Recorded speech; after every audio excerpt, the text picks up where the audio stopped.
Says we're live on video. Many more, in the Mars, never more. Hey. Made them from honest, the damage is done. Silly sauce on unlimited funds. Join us on Twitch for unlimited fun. J Fig and Marcos, you with it or what? Tobin.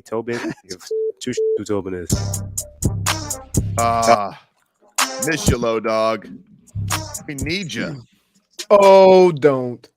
We do, dude. Oh, man. Do we need a floor general? I was looking at Kyle last night long. I had a perfect view for Kyle on the bench as we were just getting our asses kicked by Tyrese Maxey. No Joel Embiid last night. I was like, oh, low dog. I miss you, buddy. Yeah. I don't know if because if Joel would have played, the game would have been slower. Oh, I know. I was so furious. I was so mad at Doc Rivers. What a genius play he had. You know, a lot of people say Doc Rivers is an overrated coach. But I tell you, he pulled a fast one on the Heat last night. And by fast, I meant he played so damn fast that he ran their asses off the court. Yep. Oh, my God. He played it like a fox too, Leroy, because he was there in the pregame press conference, boots on the ground last night. And Doc Rivers was talking about how mad he was at the schedule. And he punked the Heat last night because he basically said, guess what, dude? He was holding his cards close to the vest. He's like, I don't know what I'm going to do with Joel yet. But I tell you, I'm really pissed that we have to be in Dallas tomorrow at 6:30 to play a game against the Mavericks while they get to be home in their cozy little beds. So this mother bleeper. They do have a rough schedule. Well, whatever, dude. This guy, he says, no need, Joel. Sit. We won't give the Heat the luxury of facing you again and feeling a little bit of confidence, a little pep in their step. We're just going to go running bums away. And Lord, don't you know, the Heat had a 38-point first quarter, feeling froggy. Ooh, we got our shot back, boys. Ooh, everything's going great. And then Max Strus hits a three with like 10 minutes left in the second quarter. That was it. And it was the last three. I think the actual real time in the Heat went 2 hours of real time. This isn't scientific, but I think they went 2 hours of real time without hitting another three. Just when you think they can't top themselves in the Brick Fest, look out. They'll find a new way to surprise you. Oof.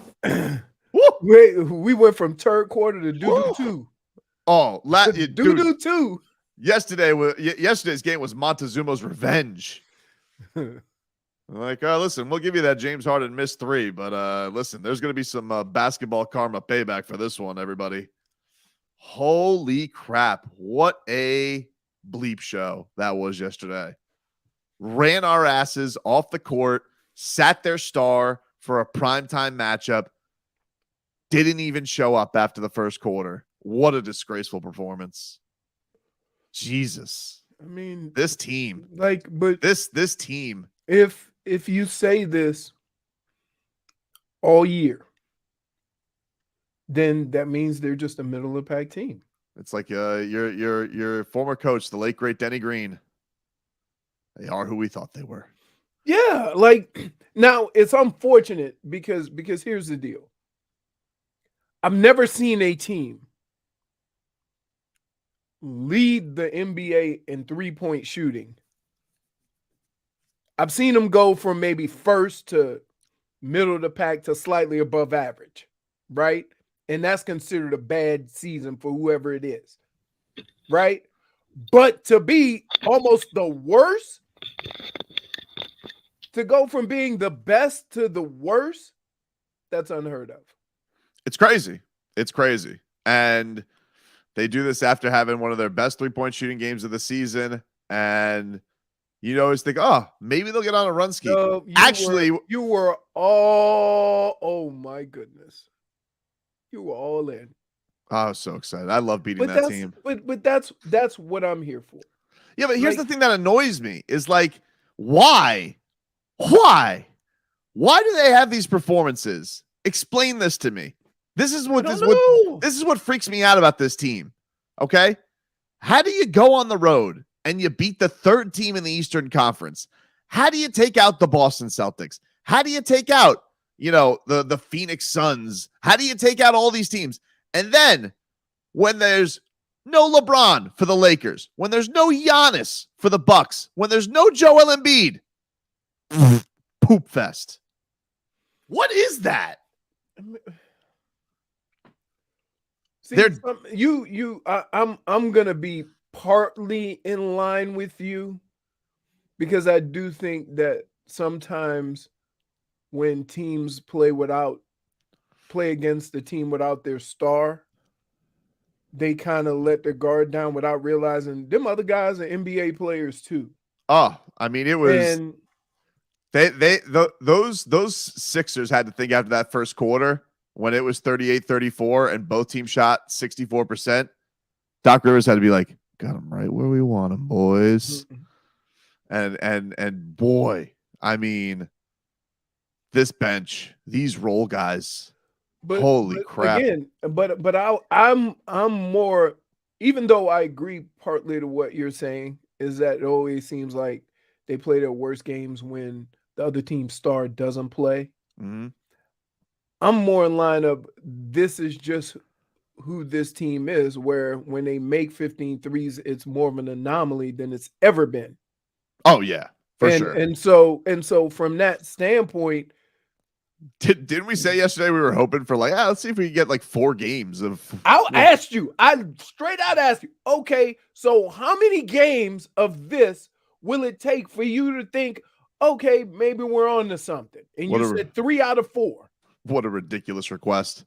But it's not, because when you've seen this team do it for a whole season, it's not unfair to think that they can do it again. How about not hitting a 3 for 2 hours yesterday and not playing Duncan Robinson until there was a 25-point game in the fourth quarter? Listen, I know being that guy is. Is Duncan Robinson, right? Is he sassy? Did he sass off to Spo? I don't know, but what happened? I was that guy in college, right? That, we got this All-American, we got this All-American, we got this high school All-American, we got this guy. They all got hurt, and they look down and go, all right, Leroy, go ahead. And that's how my career started. So I don't know why they do that with dunks. But yeah.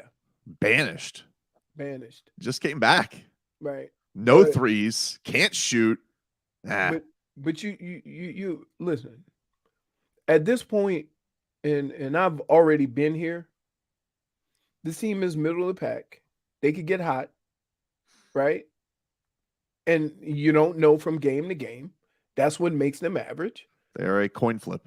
Right. And they could beat the best teams in the league and lose to the worst teams. That's what this has been all year, which puts you right in the middle of the pack.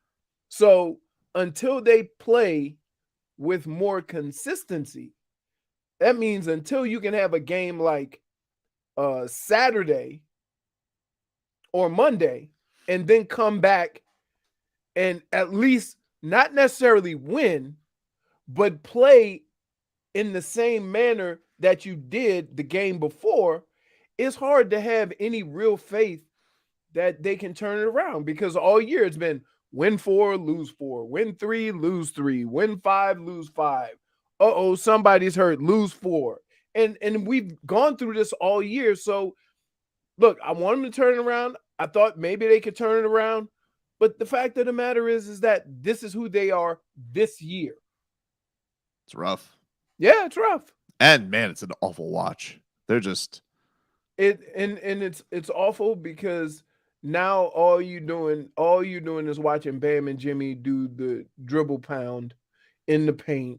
Yep. To try to create shots. And now periodically somebody just swipes and knocks the ball off your leg, and now you got an empty possession. They go down, make a 3, and then it's a 15-point lead when it could have easily been a 10-point lead. That's what's been happening. All right, we'll get back into it a little later on this hour.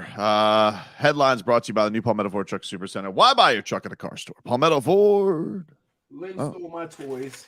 I got it. We know trucks. I wish we Pan- knew threes. I wish we knew defense. I wish we knew how to stop both Maxey and James Harden, who never moves fast, but always seems to be by the rim. I tell you what James Harden loves. He loves Bam in his face. He hit like 4 threes of them right with Bam in his face. It's like, good for I me. mean, he is, look, you can say what you want, but he does make a lot of contested shots. Oh, yeah.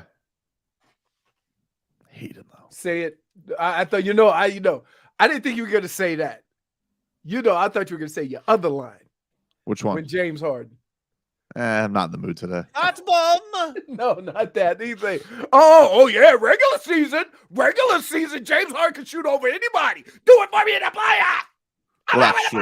That's just factually true. I mean, But I'm surprised you didn't, because that's your go-to. It makes you feel better. It's comfort. I hate games like this. I want to be sassy. I'm so disgusted. I'm not even disgusted. I'm just like, it's funny. It's like, I'm just like, are you coming to the realization that this is who the Heat are, or you're frustrated that you had so much planned for this team and it's not even? I think I'm just frustrated because I feel like their top 2 guys are good, but I just can't believe how much the team is poorly built around them. Here's the deal. If you're going to have 2 guys that are going to be your leaders like that, you better have shooting around them. Yeah. And it's kind of the same thing that, you say, hey, when is LeBron at his best? Shooters around him. He can do what he does. You got 2 guys that do that and do it well and play defense, and nobody's making any shots. Yeah, it's just it was just rough. Like there was one point yesterday where like Kevin Love airballed a 3. They get the rebound, and Kevin Love then just kicks it with no time left on the shot clock to Gabe Vincent in the corner. And I'm just like, wow, this is impressively bad. I've never, and here's what I would say about this team that has confused me all year. I've never seen a team get more shot clock violations. Oh. Like, what are you looking at? Shoot it. There's a guy that has, a couple of feet to shoot the ball with 2 seconds left, and he decides to kick it to he don't have time, dude. You got to shoot it. And I'm like yelling at the TV, and I'm frustrated because, listen, I'm not good at basketball, right? But I can look at that clock and know that at least I'm going to get a shot up in those 24 seconds. And it's just amazing to me. Like, I've seen guys try to have 2 passes with 3 seconds left on the shot clock. So I miss Kyle Lowry. You miss him? That's my guy. I miss Low Dog. I saw him there yesterday. I was like, now he matters now. Oh, Lowry. yeah. Right. All right. He could help. No, now he can help. Oh, yeah. We need a floor general, dude. We need somebody to organize this. I'm so disappointed in you saying that. Yes. It's just, we need him. I mean, you tried to ship him out for ice cream and a cookie 2 weeks ago. Nah, I was wrong. We need him. What? Yeah, we need Low Dog. Do we? Hold on. Wait. He was wrong. Yeah, I was wrong. You just admit to his Please crime. come back, Low Dog. Well, I've noticed something. He didn't come out firing today, right? This is not TTL. He said he's wrong. Tobin is dejected. I am. I'm sad. Oh, wow. He's not sad. He's just like, hey, man, this is sad. I think it was somewhere between the 13th missed 3 in a row yesterday. And I'm just like, you're not supposed to show any emotion in the press box. You just went. It was so sad. It was just such a sad performance. Tobin's beat up. It's like you look like you lost by 30. Right? I feel like he needs a Kleenex or something. Yeah. I'm like wondering yesterday, like the game is going on yesterday. There's like 10 minutes left in the 4th quarter, and Jimmy goes to the locker room. I'm wondering if he's just leaving out of disgust. Turns out he was hurt, but I swear to God, I thought he left just because he was mad, and I don't know if I would have blamed him. It seems like you supported him based on what you're saying. So there was a lot of chatter. Dr. Biden said, "Drink 2 Celsius and come back angry." I listen. I'm upset, but like, what can we do? There's nothing here. They've tried. Here's all I can say. Like, The only thing that like is noticeably with the guys that you got to expect a little bit more out of is, man, Tyler Hero's in a funk. I mean, he is, and like he is so obvious when he's in a funk because he is a pep in his step kind of player. Like he plays with that confidence. Mm-hmm. I feel like he's just playing so meek, so in his head right now. Right. Just no Not confidence, no bounce. And what happens? I don't know what it is about this team, and I wonder if it's basketball players everywhere, right? We call it the old Ben Simmons, like because Tyler Hero was never afraid to take a shot, no matter who was in the paint. He'd go in there and do his teardrop. When everything's going, he's unstoppable. But when things start going bad, that's probably when you need to be more aggressive, and he kind of gets timid. Yeah. And that's the big test with him. And it's tough because he's 23, but yeah, dude, like we know he's young. Like you have like I don't have time for him to be young. I know that, but he is. I don't have time for you to grow up, Tyler. Really? See, I don't have time for his development. This is what's crazy. This is what kills me about like people and athletes.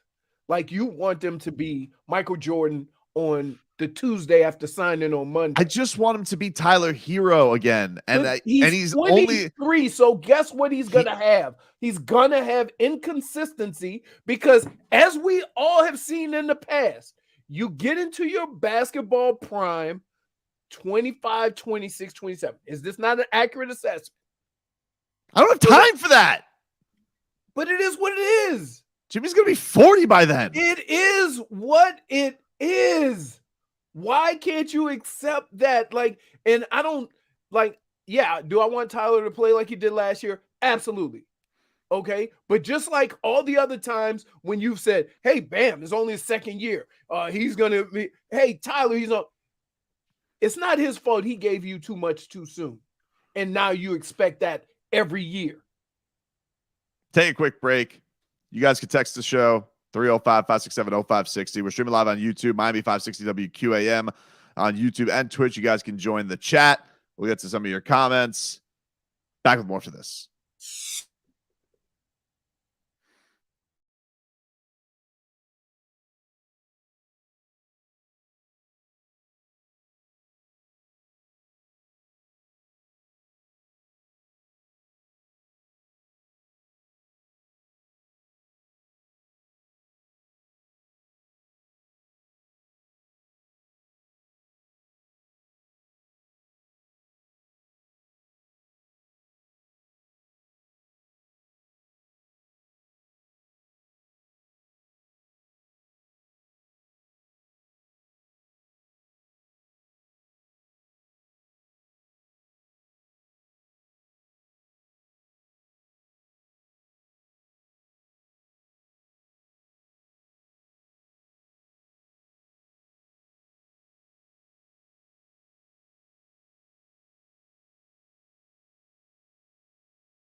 All right, welcome back, everybody. It is Tobin and Leroy here with you on 560 WQAM. Hey, we got a cool contest going on, all right? If you guys want to win a pair of tickets to the best weekend in metal music on Daytona Beach, May 18th through the 21st, we call this little ditty Rockville. And if you guys want a pair of tickets and a camping pass to see Rockville, all you have to do is fire up the Odyssey app. You listen to WQAM, and every hour that you listen, you get another chance to win tickets to, you guessed it, Marcos, Rockville. That's right, dude. I'm ashamed of that. I'm more ashamed that during the break I walked into the other studio and the first thing I said to J-Fig was Rockville. Hey, you did. I love it. Well, listen, there's a lot of great bands there. You got Rob Zombie. All right. You got Tool. All right. You got Snot Rocket. You got all types of bands that are going to be there, dude. All right. Okay. You got Pantera, Avenged Sevenfold, all types of bands. Tramp Stamp's going to be there. All types of metal bands are going to be there. No. You know, I let the Snot Rocket. Yeah. Oh, I love Snot Rocket. Yeah, they're good. They're good. They're good. So if you guys want to go, you guys want some tickets to Rockville, be listening on the Odyssey app to WQAM or on WQAM.com. Every hour you listen, you get another chance to win tickets to Rockville. Yeah. Dude, did you see this that came out? I love when stuff like this comes out. I love anonymous reports of like anonymous surveys and things like that. Have you seen the NFL report card? Have you seen any of this, Leroy? I did. I did read that Barry Jackson article, though. Which one? What? You're pouring stuff now? You've reached a new level of ASMR, man. You're pouring. Barry Jackson writes a lot of articles. What do you like? No, the one was it baseball? Was it the baseballs? The one you said you wanted to get to yesterday? Oh, yeah, I actually did want to get to that, but I'll save that for later. I do want to get to that. But no, so they had this report card come out, which basically, I guess all the players graded basically the work experience for each team. Oh, yeah. So they did like treatment of families, nutrition, weight room, strength staff, training room, training staff, locker room, and travel.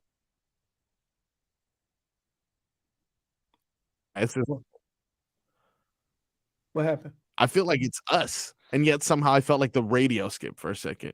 Oh, but I feel like we're all back. Yeah, like a blip in the system over there.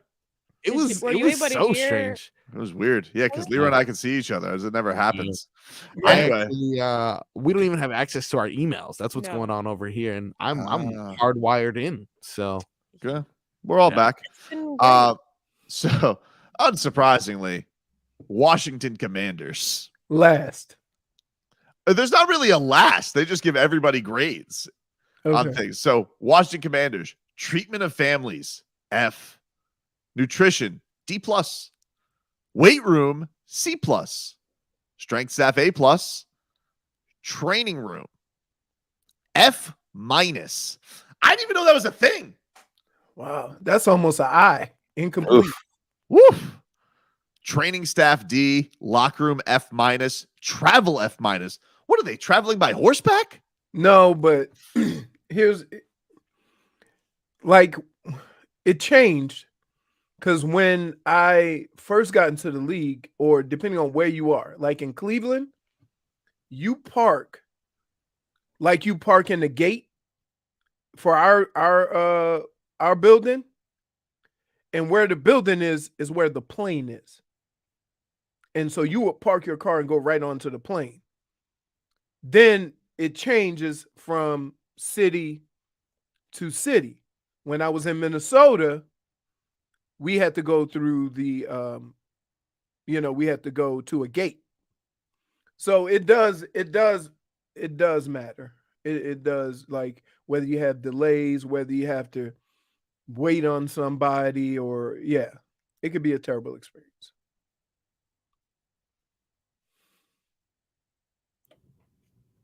You're muted, Tobin. Why do you fidget, dude? My bad.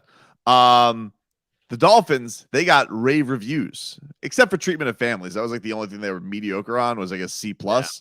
But nutrition, A, weight room, A+, strength staff, A+, training room, A+, training staff, A+, locker room, A+, travel, A. Well, that's what happens when you build almost a $20 million state-of-the-art facility. That's true. Right? Because I would guess when I was in Cleveland, our owner built a state-of-the-art facility at the time and then left 2 years later, which was incredible. Arizona Cardinals got an F- in weight room. What are they? Where are they working out? Like at a Planet Fitness? Here. How do you get an F- on weight room? I'm going to tell you how. When I was in Minnesota, some of the equipment in the training room was the same since the beginning of the Vikings. Wow. So like TENS units and ultrasound, you had the OG of equipment. Now, it has since changed because they upgraded everything. Kyler, this is our weight room. There's our Nordic track over there. That's it. Like, it's like this. Players think that if you want the best out of your players, you need to invest in what they need to make them the best that they can be, either with facilities, with training, with the weight staff, with the weight coaches, with the training staff. Mm-hmm. And so if you have a bunch of players with a lot of bad experiences in any of those areas, then that's how you get a bad grade. When guys, and here's what happens. When you look at the teams that have the most off-season commitments to guys coming in, there's two things you look at: the weather and the facilities. If you got crappy facilities, there's players that can get that stuff on their own wherever they live. So they're not going to commit to an off-season program with, crappy equipment. There's that. If you look at the Dolphins, I mean, the weather's beautiful. It is beautiful. Right? And the resources are the new facility is incredible. Right. I mean, it is incredible. But that's what I'm saying. So, like, you can't get a better situation than at your facility. So a lot of players come in the offseason and stay here. Strength staff, F- for the Ravens. And what do they got? They got like just some quack there. Like, who do they got? Richard Simmons teaching them? Aaron Feld. Yeah, whoever's the opposite of the mustachioed cane strength coach. Yeah. Kind of surprised how bad the grades are on the Kansas City Chiefs. Yeah, that's something that they were at the bottom of the list, yet they're still successful. Well, because here's why. Here's the only thing that happens. If I were to give you a picture of Kansas City, and this is just knowing from being around different teams, I would say this. I bet you they haven't upgraded any of their facilities in over 30 years. So if you compare those facilities with the facilities of the Dolphins and grade them accordingly, if the Dolphins are A+, then something is 30 years ago is going to be an F. I would just feel like if you were that successful in an organization, like you would reinvest, A lot of times, here's what happens. A lot of times the process of doing that takes a long time, because you have to understand that some teams don't have the space to do what the Dolphins did. Yeah. Right? So a lot of teams have to have their facilities. Either when I was in Carolina, you did everything at the stadium. Right? So you did your workouts, you did your meetings. Cincinnati does that too. I think Jacksonville does that too. Right. There's a lot of teams because they don't have room. So you have to build a facility that does all of it. Yeah, whereas the Dolphins is an anomaly. Yeah. Green Bay does it too. Green Bay, their facilities are right across the street from their stadium. So yeah, it just depends. But a lot of times, keep in mind, you've seen it down here. To build new facilities, how long does it take? Oh, that took a while. That took a Right. while. So it might be that way now, but I got to tell you, a place like Kansas City, whose ownership is like the OG of ownership, I would say they've been working on it. I'm going to give them the benefit of the doubt. Take a quick break. Get back into the heat. Erik Spoelstra. Get back into. So we going Philadelphia 76 they ass. I really just wanted to get to Erik Spoelstra on Goran Dragic. That's really just what I wanted to get Somebody to. asked him about Goran Dragic? Yeah, they did. It was great. Was it you? It wasn't me. It wasn't me. Follower.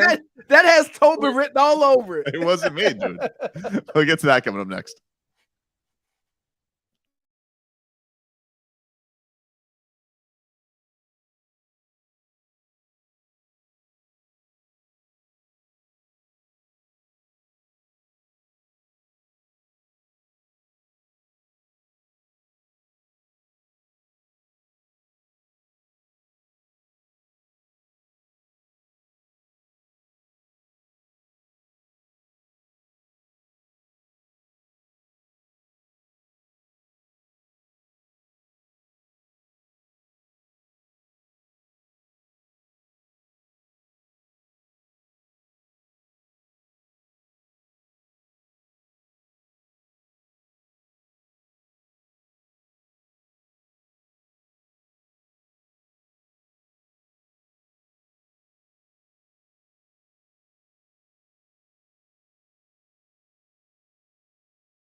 15 minutes to eat here for you on 560 WQAM.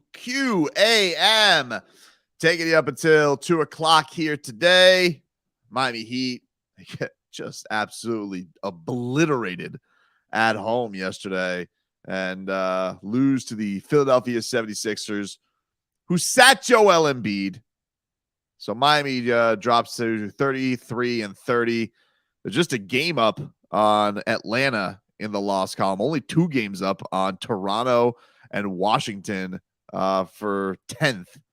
So, it's time to get going, boys. I mean, like, the Brooklyn Nets are in a funk. I believe their last win was against the Miami Heat. You haven't recalled that. 47, I do. And you got the surging Knicks coming in tomorrow. So that'll be swell. They've won 7 in a row. They're killing it right now. The Heat haven't had one of those, right? No. I think 4 is their longest this season. Which says a lot in itself. 4, yeah. When your longest winning streak is 4 games, you're basically going to be right around 500. Yeah, I mean, if I'm mistaken on that, excuse me, but I don't recall when that was longer than that. I mean, it was either 4 or 5, but it wasn't longer than that. Yeah, I'm looking right now. I'm eyeballing it, Leroy. 4 is the longest I see. So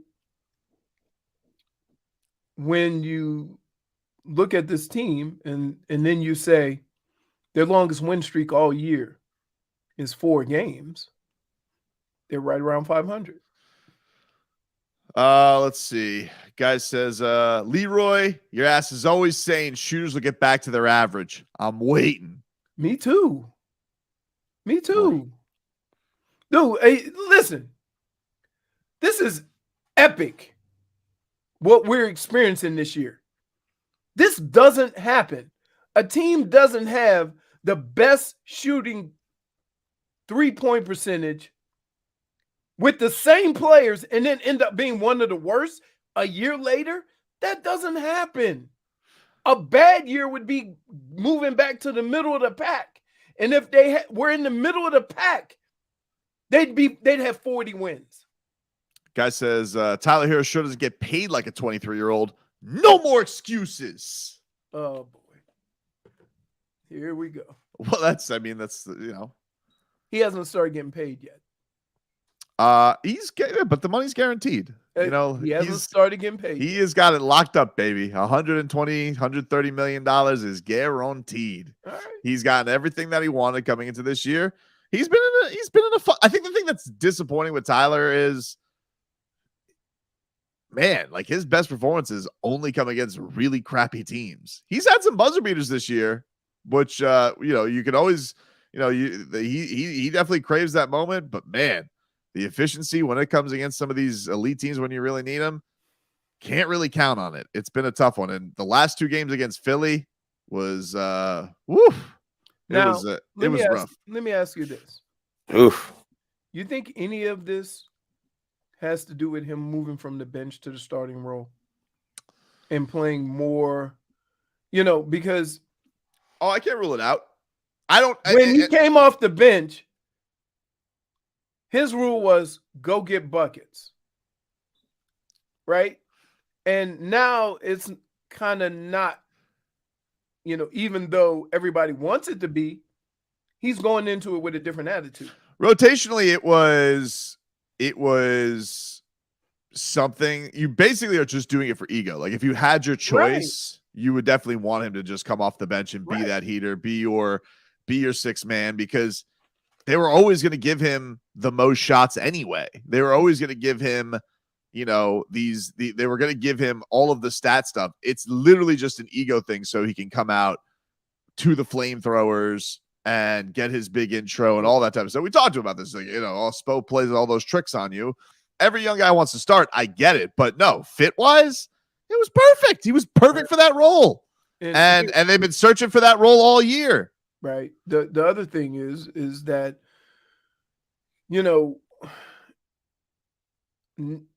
I'm a believer in this. If I pay you what the maximum amount I can pay you, then you got to do what's best for the team, because we are paying you like a starter. and we are paying you like an important piece on our team, but you best fit the team doing this. I think they probably would. I don't know. I don't If know there how it weren't goes so about many it. injuries, do you think they would have? Maybe. I think that also the fact that the bench has been so bad this year, I think that he's like, wait, why do I get punished for that? Like you, But so it's you not want, being punished though. he's gonna look at it like that though. But that's not again. That's the thing though with If- having a if- 23, like you say, like 23 years old. He's already talked about this stuff before. Like as a young kid, it's gotten to him. Like you know that he follows this stuff on social media and all that. So look, it's not all on him. It's not all on Tyler Hero. But yeah, when you get when every trade rumor comes about and they're flirting with all these people, the reason is because they're looking for that go-to lighted up score next to Jimmy and Bam, and that's supposed to be him. And they have given him the contract extension, the starting spot, all of the allure that comes with that. And man, it's just been it's been a rough go of it lately. It's funny because you ever notice guys who are extremely aggressive also have a boatload of assists, but it doesn't happen when you just dribble the ball above the arc. Mm-hmm. And that's what Tyler's doing. He hasn't been as aggressive as he's been in the past, because in the past he put his head down, take to the rim. He says, all right, I got to put on some pounds so I can take that pounding. Mm-hmm. He's not taking that pounding now because he ain't going in there. Oh yeah, man. And I think that chemistry that we saw earlier on the year between him and Bam, that 2-man game was a beautiful thing. It was one of their go-to things in the offense. And I mean, that feels like it's been broken up a little bit too. So, right. So I don't know how you go about it. And we're just trying to find answers, but the real answer is that make a damn shot. Like we want to look at all these other things, but if you weren't damn near the worst 3-point shooting team in the league, you'd be probably third or fourth in the conference, right? I mean, it's not that far unreasonable to think that you are 3 games above 500 with some of the worst shooting in the league. The fact that they are where they are, having the offense that they have, it's a credit, first of all, to their defense, which has been great all year. It's been getting a little bit more lit up lately, but I think people are kind of getting to this whole let's just go run on their ass and bombs away on them, and we just don't think that they'll. It's basically a theory of can you win a track meet against the Heat? Probably, you probably can. Right, and if you look at all the teams in the East, that's what they do. Spo was asked about Goran last night before the game. Tell me what you think of this. This was the Heat head coach before Heat and Sixers. Gosh. Is there any interest from the team to in a possible reunion with Goran Dragic now that he's a free agent? I haven't thought about that. Very weird. That's it. Wait, but here's the deal. You make it sound like if Goran was available, the Heat would jump all over it. And I always say to you, what if the Heat don't want him? What if Goran doesn't want to come here? I mean, what if you ever think about that? What if he watches? What if Gogi watches that? Ever thought about that? Gogi watches that performance You're the only last. person. Listen, you haven't talked about what the actual people think that's involved in this. You only talk about what you want. Goran probably watches last night. He goes, "You think I'm coming to that body? No thanks. Going to play with Luka." Spo looks stressed. Dude. Wait, why would he play with? Didn't he already play with Kyrie? He did play with Kyrie last year, a little bit, yes, Yeah. but he didn't have Luka. He had KD. He got recruited by Steve Nash to that team. That snake coming to the Heat arena, recruiting Goran. I got you. I just You think you think when Spo poured a bottle of wine last night, you think Gogi FaceTimed and be like, hey, by the way, what? The way this season is going, Yeah, Spo ain't drinking wine. He's going for the brown liquor. Oh, dude. I just picture Spo in front of a fireplace with film, and there's just one ice cube, pours the liquor over it.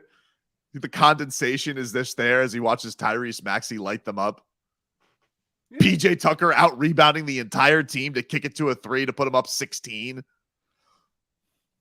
Oof. I mean, they never even went on a baby run. They never even got it to 15.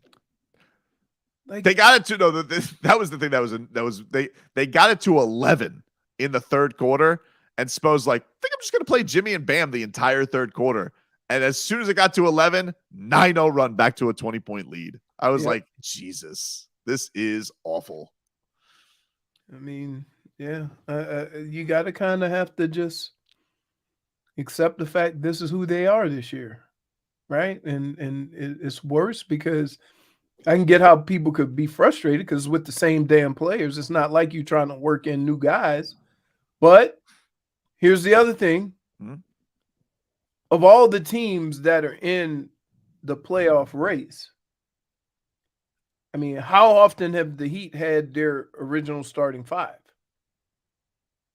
Not much, dude. I mean, like Kyle's been out a ton. Jimmy, Tyler, listen, there's been a bunch of injuries. There's no doubt that's played into it. But I think the thing is, they've had Jimmy, Bam, and Tyler now for a good handful of games, and since they got to that peak of 7 over, they have not looked good at all.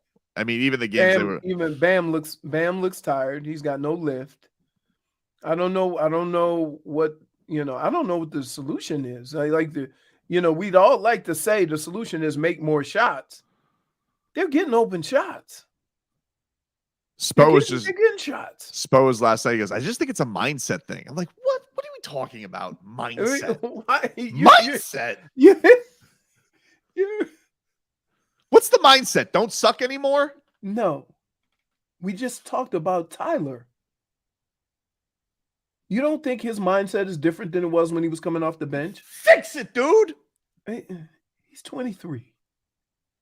All of them, not just him. Strus. But fix it. I think, and I believe this, if Tyler were as aggressive as he was coming off the bench, it will give room to everybody else.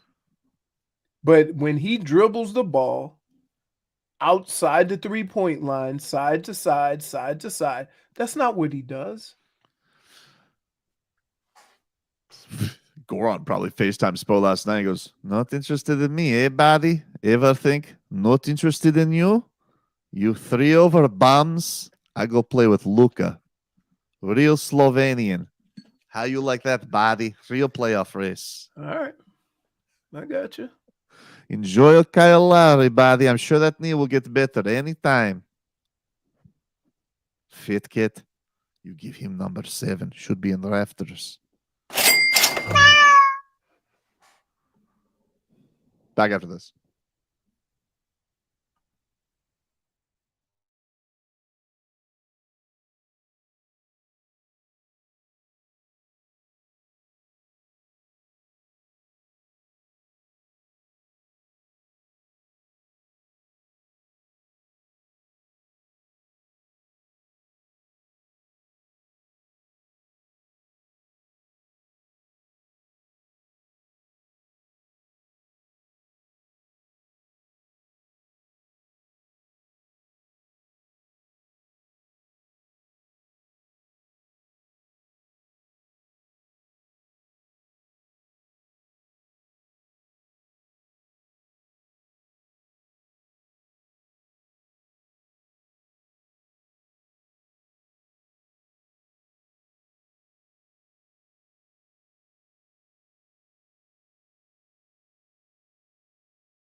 Ah.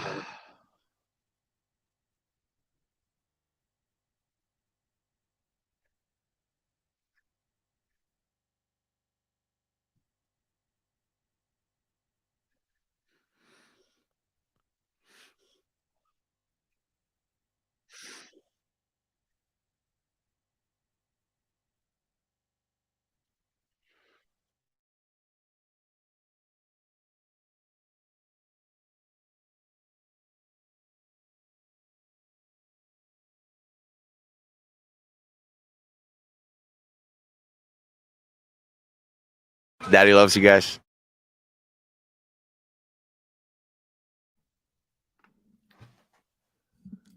I can never hear any of the music.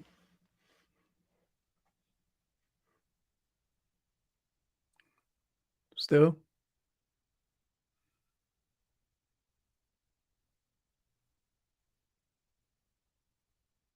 Growing a lot with the deep balls, huh? Hour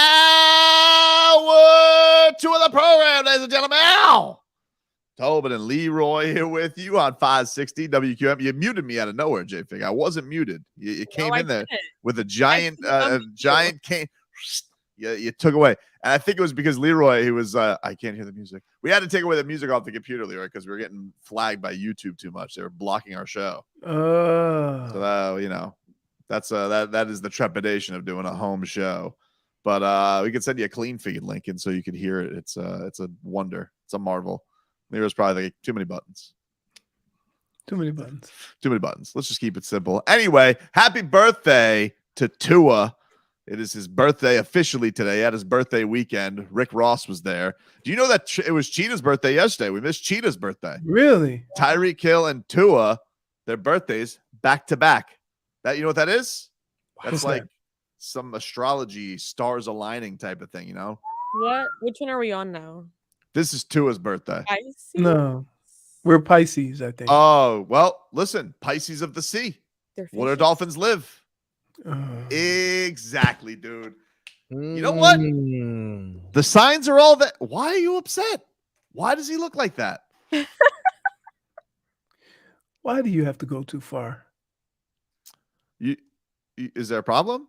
Aren't Pisces two fish as well? Yes. Look at them. So if we just took two dolphins, it would kind of like two dolphins upside down looking at each other. That's Tua and Tyreek Hill.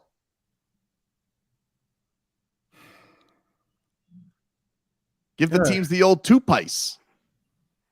Two pice and a soda. No. -1. Yeah. -1. Let's get to some headlines brought to you by the new Palmetto Ford Truck Super Center. Why buy your truck at a car store? Palmetto Ford. We know trucks. Done talking about the Heat for right now. I need some time off. You guys know what happened. Doc was probably. Oh, Doc Rivers. He was swaggering in with his plan. Doc, you feel proud about yourself not playing Joel Embiid and beating the Heat? Look, you know, we have a number of ways we can win basketball games. Joel's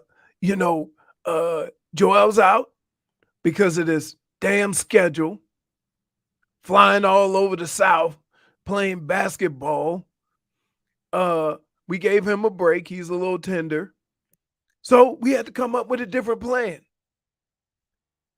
And we figured, you know what? We gonna run.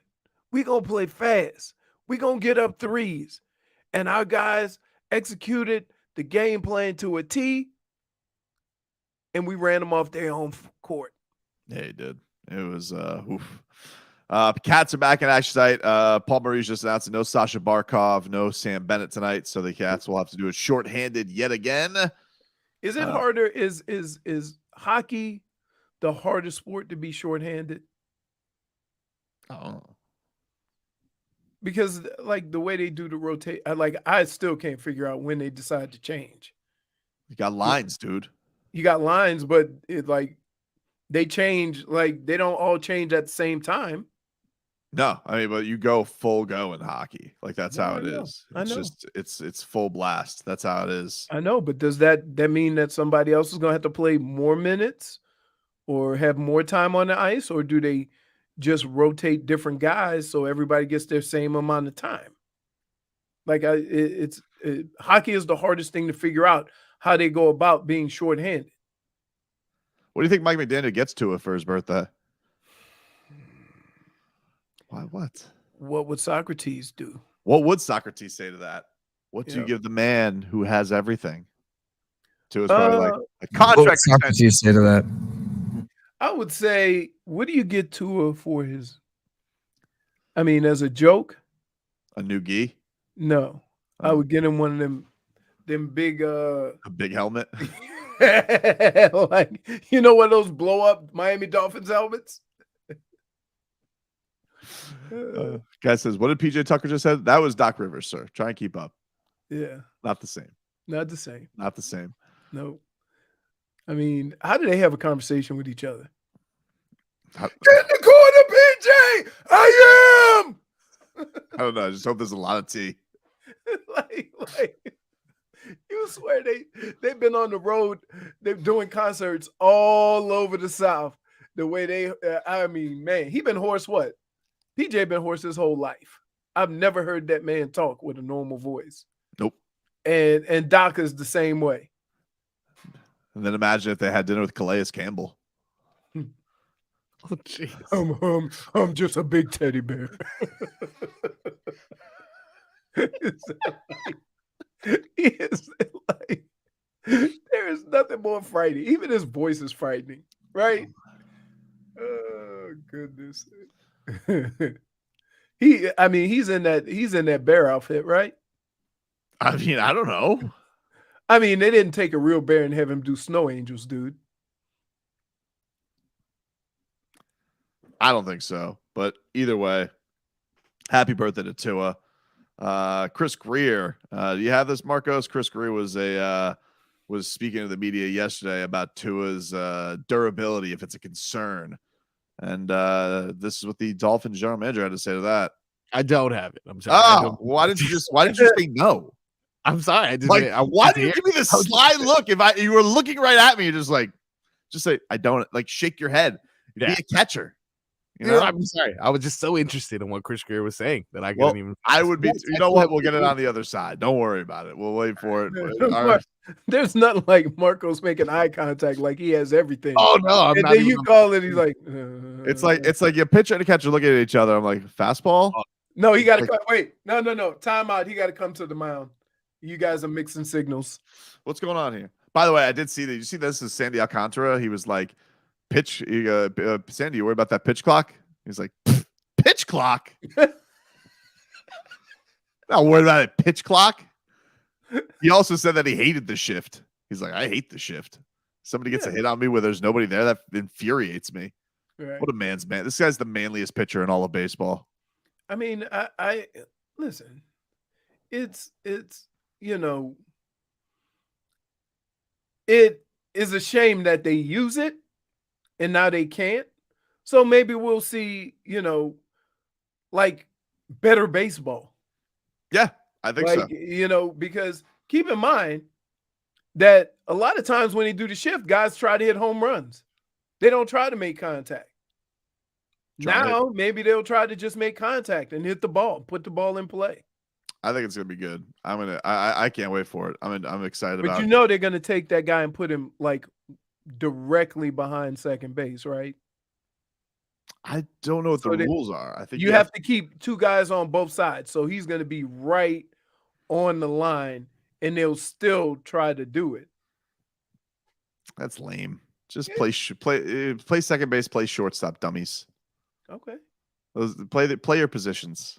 Ridiculous. I don't understand why baseball tries to get so cute. Everybody else has rules of where you can and cannot be. 3-second violations, illegal formations. Everybody else has it. Baseball, legal defense. Yeah. Everybody else, baseball, offsides in hockey. Baseball, China. Why are you getting rid of this? You know why? Because the nerds figured something out and they're mad that we're taking away their nerdstom. That's what's going on. What? They're Nerdstrom, dude. Not to be confused with Nordstrom. No, that's a store. Yeah. Idiot. Don't take that away. I'm an idiot. You just used the phrase Nerdstrom, and I'm an idiot. Right? Like, wow. You just made up a word. The English dictionary is 7,000 pages thick, and you just use a word not in it. And I'm an idiot. Back after this.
Welcome back, you rascals. Tobin and Leroy here with you on 560 WQAM, taking you up until 2 o'clock this morning. Stay tuned for our Cat Talk. Hockey fans, don't sit this one out when it's game time. Make Celsius a part of your playing. Get that energy up. Game day is fueled by Celsius Essential Energy Drinks, the official energy drink of the Florida Panthers. Leroy, can you give us a weather update from the Demeser and Dover law firm? Your accidentattorneys.com. Free consultations 24/7. Call them at 866-954-MORE. Leroy, heading over to the window flex. These last couple of days, we have been on what the Heat have not been on, a heater. Winds are relatively calm.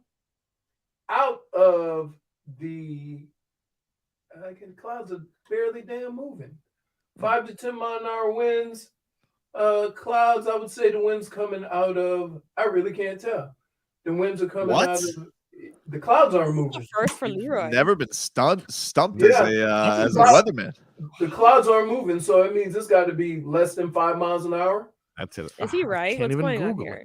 Oh, you can't Google You about this? And I would say it's about 83 degrees. But I really can't tell which way the wind's moving. I can't see any planes. When I left my house. Hey, by the way, real quick. Kind of cold. Am I the only one that saw that thing in the sky? Uh-oh. With two lights. It was something in the sky just sitting there. It's plain. I wonder if we could see the space station from here. That was my family, actually. What are you talking about, dude? Last night, you seen aliens outside. I was outside and I saw something in the sky. And it was just sitting there. It was way up. And it was just two lights. That was sitting there, so I'm wondering if it was the space station. Nah, actually, that was the shot that Kevin Love tried to shoot in the second quarter. Just Hold on, I'm gonna see. I'm gonna Google it. Could we see? Point for Tobin. This was Chris Grier yesterday at the Combine. JV, if you could bring this up, this was Chris Grier asked about if Tua's durability is a concern when giving a potential long-term deal. Do you have any concern about his durability? I mean, I can't lie and say no, but it's not something that it's going to make us afraid to do something long-term with him. So, the one thing he's had is he's been banged up, but he always comes back and bounces back and plays hard and performs. So excited for his future.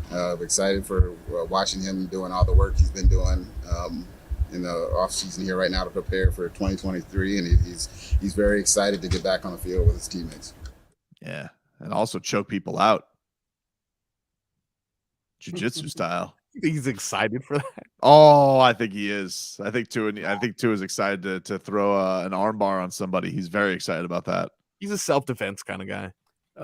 Dr. Toboggan, thank you. Last night, two planets were right next to each other. Sure, there were, dude. Which ones? I don't know.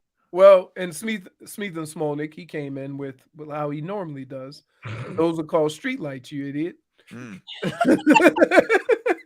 Why would two planets be next to each other? I don't know. So they just caught up to each other, the orbit? Yeah, they appear that way. They're not. Oh. So which one was it? Saturn and Jupiter? No. Oh. Was it Uranus? You're just guessing. I was just ready to say. You're a child. Jupiter and Uranus. You knew what he was saying. That makes it so much worse. 2-1 filthy. That is a very optimistic way of Chris. I was right. I'm pretty sure you guys. SDI is your source. SDI, like that's who you're gonna go with. No, I know. Once I saw who it was. Did you? Do you think what do you think of Chris Grier saying listen, he gets hurt, but he always bounces back? I would say very optimistic way of putting it out here, and I'm going to give him a little credit for this, that it's obvious. Of course he's concerned, but he tried to put a twist on it. But yes, everybody's concerned. We're all concerned. This is definitely something that needs to play out a little bit for us to get confidence in the health of Tua, right? For sure. Absolutely. So he kind of said it nicely, but yeah. I think here's the thing that I find interesting though. Like, I don't know if you guys are seeing with the Daniel Jones thing with what's going on. Like, they're way apart on a deal. Yeah. And so like they're gonna basically they're saying like franchise tag is a certainty. And I'm just looking at this and I'm like, why would you not push that back a year at the worst? Right. No, I don't understand. I don't understand the risk there. Here's what happens. We get so caught up in guys getting their contract early and it meaning something, right? And now the way they do it is they do extensions like basketball. They don't tear up the contract and do it then and there, right? So it'll be extended to after next year anyway. But here's the bigger issue is that because some guys have gotten their contract early, everybody thinks that you really want the guy if you give him his contract early. And that's not the case. The case is you don't want to give a contract. You are okay with giving up a contract now that could be a whole lot more next year. And you want to get ahead of it. That's more of a baseball thing. Like you want to try and get as decent a rate as you can because you think the football contracts are going to blow up in a crazy, crazy way. Well, again, it's the same thing that the contracts go with extensions. Remember before when you sign up and sign an extension, you would tear up that old contract. Right. And redo it. But now they do extensions for the rookies. So I don't understand why it's a bad thing to pick up the 5th year or not pick up the 5th year, have the guy go out and play, and then deal with it. Daniel Jones should not be upset that his contract wasn't they didn't pick up the 5th year before last year. He shouldn't be upset. He's probably going to make twice. He's probably going to make twice the money this year. And that's my point. Like that's why I'm saying for the Dolphins, like people like I don't think Tua is going to be disgruntled. Like I guess like it's not the greatest showing of faith if they weren't to do it. Right. But think about this: if you're the Dolphins, I'm like I look at what's going on with the Giants right now, and I'm like, all right. Because I can understand. Look, I get the Giants' perspective. I don't want to pay Daniel Jones $45 million a year or $40 million a year. I get wanting to have your limit on it, but you put yourself in this position because maybe I need another year of Daniel Jones. I don't quite know yet, but I could have had that a lot cheaper. My thing is this.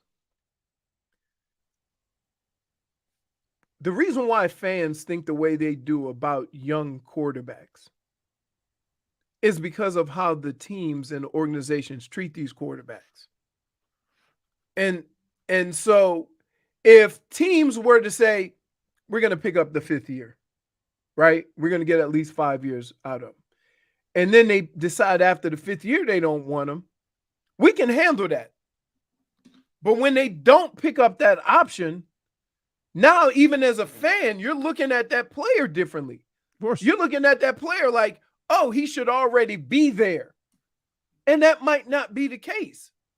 And so from that standpoint, that's why I think that some of the handling of these players and the way the fans treat these players has a lot to do with how the organization treats these guys. Because guess what?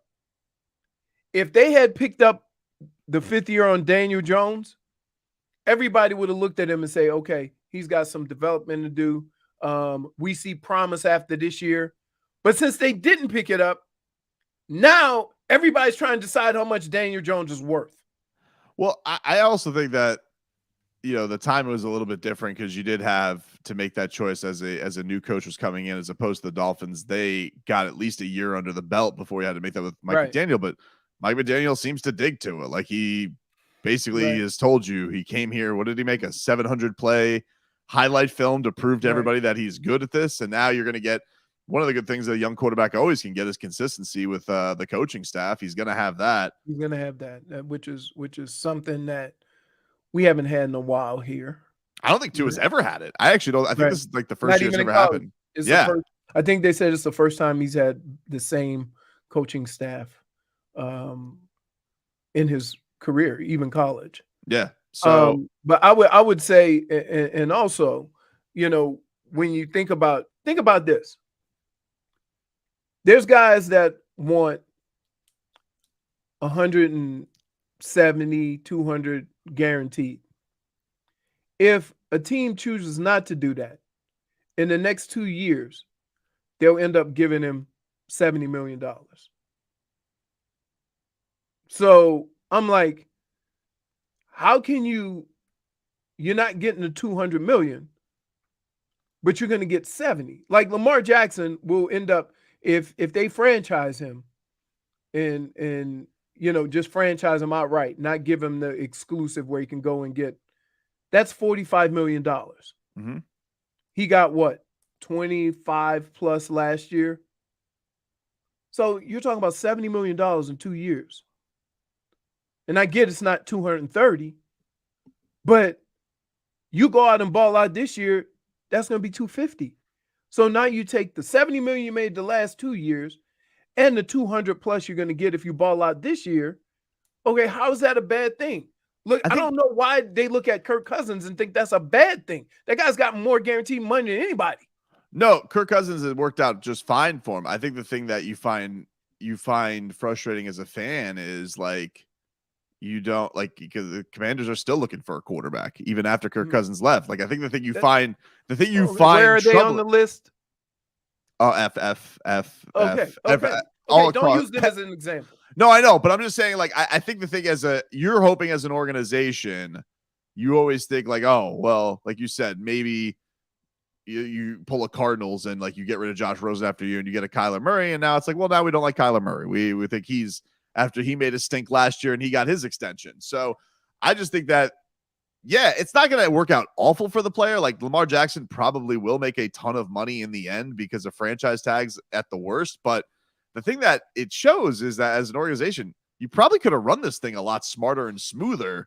Correct. And you keep showing almost like doubt in yourself. Right.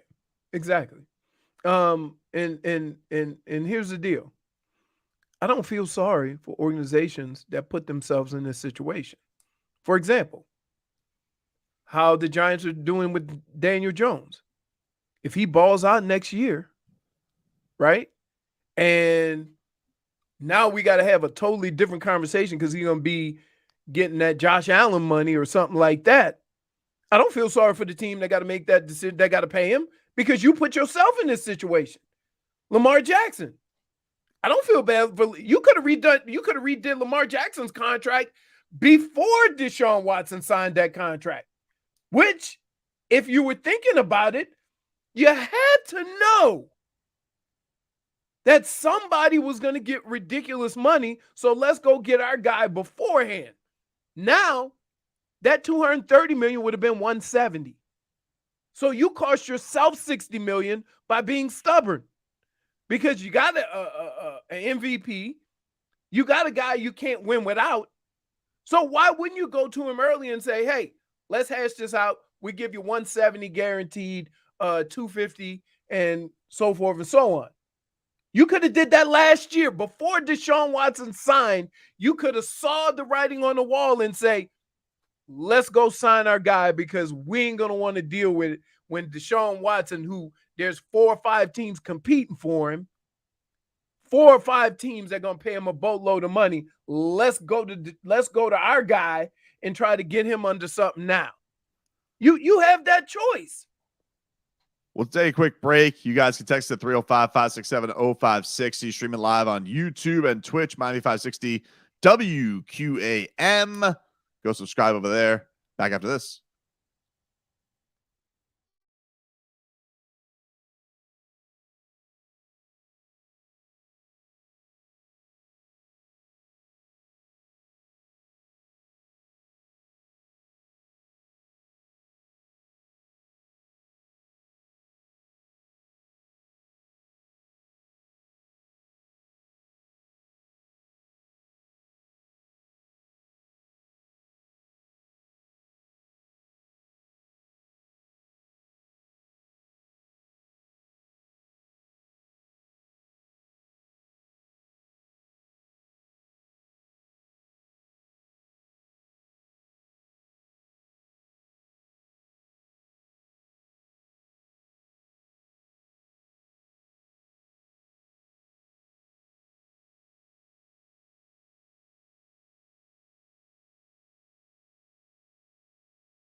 Welcome back, you rascals. Tobin and Leroy take you up till 2 o'clock.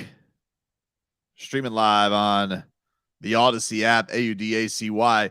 And in fact, if you actually log in and listen to the Odyssey app right now, you can win some tickets to Rockville, which is coming your way to Daytona Beach in May 18th through the 21st. All right. All you have to do is log into the Odyssey app. You listen to WQAM.com. Every hour that you listen, you get more chances to win tickets to Rockville. And if you guys want to go, if you're a metalhead like J-Fig, and you like to go out there and listen to people like Tool or Rob Zombie or Pantera or Avenged Sevenfold or Slipknot or Bruises or Loses or any of these types of bands.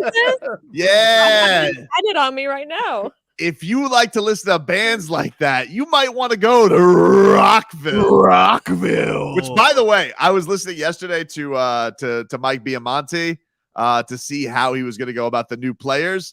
A lot of Cody Zeller. I like that. I like the zzing up. You guys are looking at J-Fig like she got that metal shirt on, and I was thinking, J-Fig looks like a black and white cookie. No way. We were just talking about that. Len was harassing us about black and white cookies and egg cream, and it was gross. Do you know what egg cream is by any chance? I don't actually. Right. It's a traditional Jewish New York meal, apparently, or drink, I should say. That is seltzer water, chocolate syrup, and milk. If you want to add a dollop of milk. A little bit of milk. A little milk. Usually, so enjoy that. We spent about 2 minutes. I don't like milk, so milk's not my problem. It's the seltzer water and the chocolate syrup. I mean, you know what else I can't stand? That is a staple of youth. Yoo-hoo. Okay, so it's funny because Paul, our sales sure. guy, also said so. It's basically a yoo-hoo. Yeah, not a fan of that either. Not gonna lie to you. You can't have chocolate flavored drink. Yeah, drink some chocolate milk or not. Yeah. Well, look, Len was harassing us, and we agreed that Leroy would try it. So now you have to try it, Leroy. Yep. That's signed him up for it. I'll fight everybody over that. You got to be out your mind. He signed us up for fruitcake, did he not? That's true. He made it a fruitcake day. Who wants that? I'll tell you another thing you want to sign up for. Rockville. Get your tickets now. That makes me so happy. Yeah. Well, listen, get your tickets now or try and win them. Listen to WQAM.com or WQAM on the Odyssey app. By the way, we're going to speak to Alexa Grasso coming up in the 1 o'clock hour today. She is fighting Valentina Shevchenko for the championship this weekend. Isn't she like a plus 800 underdog? Yeah, it's tough. Well, Valentina's the longest reigning champ right now. Didn't she lose Didn't she just lose? She lost. Valentina, you're thinking of Nunes. Oh yeah, I'm thinking. Nunes lost to Pena, and then she won the rematch. She got her belt back. But Valentina, I don't think Valentina's lost since losing to Nunes way back in the day. Is that the fight that? I mean, in the women, that's the fight everybody wants to see, right? Yes, but I don't know if we will. I don't know because Amanda's up 2-0 on her, even though it was a very, very long time ago. So I don't know if we're ever gonna get it. I think I'd be surprised if we did. But I mean, Valentina did almost lose her last fight. She got a squeaker, and it's tough, man. It's tough. We've seen this Usman style bender, even Jon Jones, like George St. Pierre. You're on top for that long. It's tough. Somebody can get you, and Alexa's like a monster striker, which Valentina is too. But I don't know. Maybe she can get it done. Maybe she gets those hands on her and all of a sudden crack down. We'll see. That's the thing about the fight game, man. You're one swing away from going night-night. Yep. And if you slip at any moment in time, boop. I didn't like what's happened yesterday. A lot of people were fat shaming Jon Jones. Was it Leroy? The first photos really came out of him. Do we have them? Yeah. We have his side by side of. Here's the thing that's unfair. he's got to get down to 205 pounds. Of course he's going to look shredded in his old pictures. He's a tall guy, and he probably walks around at 230. Now he's allowed to get up to 265 pounds. And so people are but here's the thing. Everybody's making fun of Jon because he took all this time to get to heavyweight. And now they're saying things like, oh, what'd you do? You spent the entire time just eating donuts? Like, what was going on here during these 3 years you took off? Picture. Here's Jon Jones. What do you think, Leroy? Do you have this, J-Fig? That just looks like what 205 looks like versus 240. I'm not going. You're not going to fat shame him? Well, because think about this. We've seen tall guys that are 205 pounds and they look ripped. Yep. He doesn't even really look that ripped in his little photo. So if you add 30 pounds to it, right, it's not going to be that big of a difference. Like he's cut, but we've seen these fighters that have to cut weight and you can see every muscle in their stomach. He definitely doesn't look like Francis Ngannou, though. He doesn't look like Surreal Gone. He does look like, oh, that guy he looks like a guy who's like, oh, that guy used to be able to fight at 205 pounds. Right. Which the other two, just think of what they would look like if they muscled up as they are, had to fight at 205. Francis Ngannou is so scary looking. Right. And Jon Jones is too, by the way. Like I've gotten to shake Jon Jones's hand before, and he's got like one of them big paws that wraps around, but like, I don't know. I don't like people fat shaming the GOAT. You shouldn't fat shame him. Whoops. Well, we know you do. I mean, if he was a Marlins reliever, you'd be all over him. Chunky. You shouldn't fat shame him. Yeah, I don't think that's not grounds for fat shaming. Surprised you didn't, because like that's all you were doing at Jupiter. Come on, dude. Stop. What? I mean, you really were. It wasn't 4 hour. You really were. It was one guy. Now pitching, Chunky 52. Wait, was I wrong? You weren't wrong, but still. Okay. I gave an honest assessment. I mean, he was what? He's got, he's a big. Some people, you say chunky, I say he's a big hoss. Okay. Gets out there, rears back. Like Josh Johnson or Brad Penny. Brad Penny didn't have a muscle in his body. He was a big boy. Oh, but that arm. Yeah. Cannon. Yeah. So, no, that's not that. That's what 205 looks like before the cut. Right? No, really? That's what it is. So if he had to cut to 205, he'd look like that picture on the left. But because he doesn't, natural weight. Here's what I would say. You go tell him he's fat. Jon Jones? Who gonna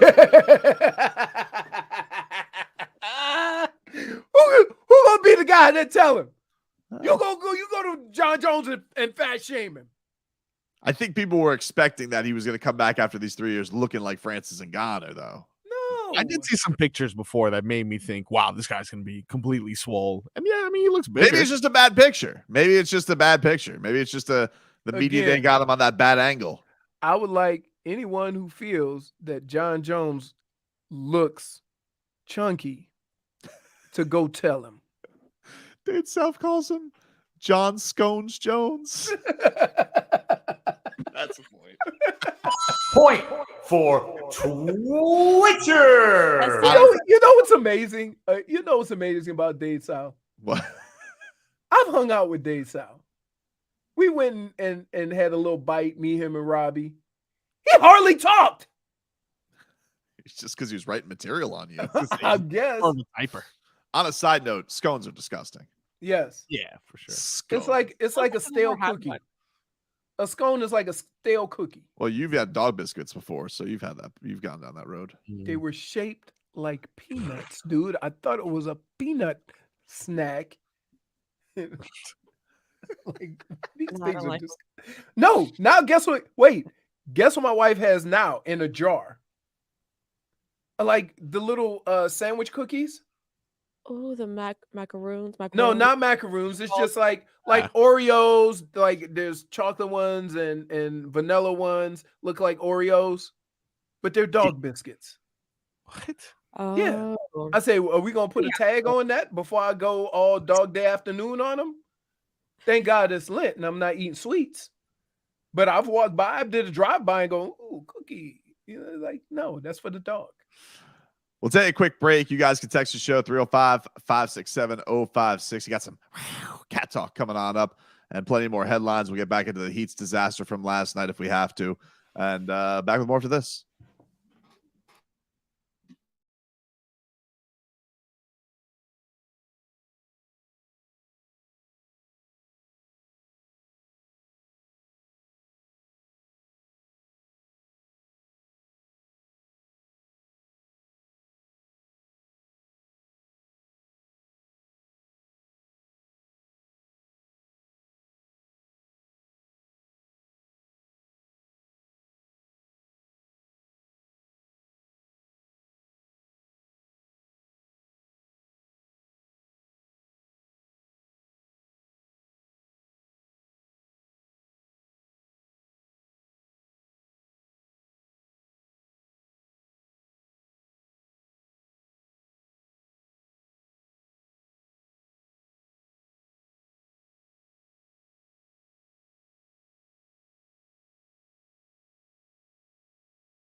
A man that you can never be too starstruck to take his pee. Number one Panthers fan, Kodak Black. Let's get to some cat talk here, ladies and gentlemen. Brought to us by our friends over at Celsius. Hockey fans, when it's game time, make Celsius a part of your play and get that energy up. All right. Oh, man. I'm sorry, guys. Yeah. Well, listen, you got your I did like that flavor you brought yesterday. That cherry apple. Apple cherry is really good. Game day is fueled by Celsius Essential Energy Drinks, the official energy drink of the Florida Panthers, who are back on the ice tonight. Huge one against the Nashville Predators. Puck drops at 7 o'clock from FLA Live Arena. Cats have a huge homestand coming on up, a monster game coming up on Saturday against the Pittsburgh Penguins. So, listen, for both of these teams, Panthers and Heat right now, it's high time they get to high time. Like, let's get going, dude, because the inconsistency, the Panthers, super slow start. The Heat with this, slow start, got it going. Now back to earth. Both these teams are way below the expectations of where they should be. And, if they're going to make a move, it's time to make a move. But I don't know how much faith you have of either one of them making a move. It's amazing that with the Heat, if they just shoot the ball average, they're at 40 wins. Right? And the Panthers, I don't really know. I would give them more of a pass because they got a new coach. They're trying to learn a new way of playing. And Bob has been really good this year. Barkov's missed a lot of time. Right. And so like I'm gonna be more patient with the Panthers, but I'm just accepting the fact that this is who the Heat are this year. Well, the Panthers already did that. They both were one. It's fun and fascinating because they were both 1 seeds last year, but the Panthers very clearly had a, it's funny how your mindset changes and you wonder, like, should the Heat have changed a lot more of identity? Because, the Panthers did make a big swing. They did trade Jonathan Huberdeau for Matthew Tkachuk, who's amazing. Right. It's essentially going out and getting your whale. And, that might have been tougher with some of the Heat assets, but like the Heat, they took it to the brink and they brought it back the same. And, I guess they're both kind of in the same spot, but, it definitely feels like the Panthers at least are kind of working towards, all right, we're doing some different stuff. Can you say, and I've wondered about this, if the Panthers don't have at least the same success they had last year, that this was a big mistake by management? Change coaches? Oh, the coaches thing? Yeah, I think well, because it's one of those things where I don't think people were really loving the hire from the start.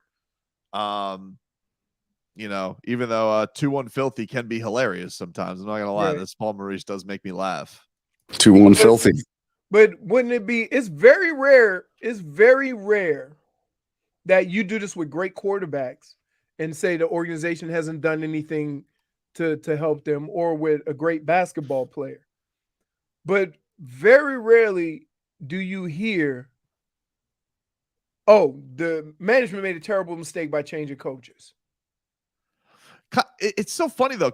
Like coaching in hockey, they just treat it differently. Like they will just willy-nilly change on a dime. Like after 5 games into the season. Yeah, it's just a different thing. But I mean, all I have to go by is amateur hockey fan that I am. Yes, two of us, very amateur. Being number 1 in the league in scoring and having more points than anybody, to now being a couple of points out and fighting for your playoff life because the organization as a whole decided that we're going to change how we do things so that we can compete for a championship, but they're not even in the playoffs yet. Well, another team that's not guaranteed a playoff spot right now. They still have to play their way in their current standing. And, scrounging for answers. Erik Spoelstra yesterday after the Heat got drubbed, and we'll get to more of your headlines here, brought to you by the new Palmetto Ford Truck Supercenter. Why buy your truck at a car store? Palmetto Ford. We know trucks. Oh, wait. I'm at Publix. Let me do what everybody does to piss me off. I'm going to back into my spot. Oh, wait. Let me try again. You should have a sticker on your car that you do extensive testing to back your ass into a parking spot.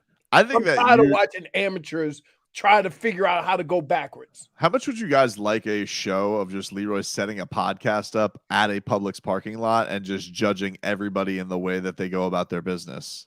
Yeah, for sure. Yeah, I'd tune into that. Well, we have to put something on type on my head because that's not counting all the times I got to stop, drop, and roll because somebody didn't stop at the damn stop sign right in front of Publix. All right.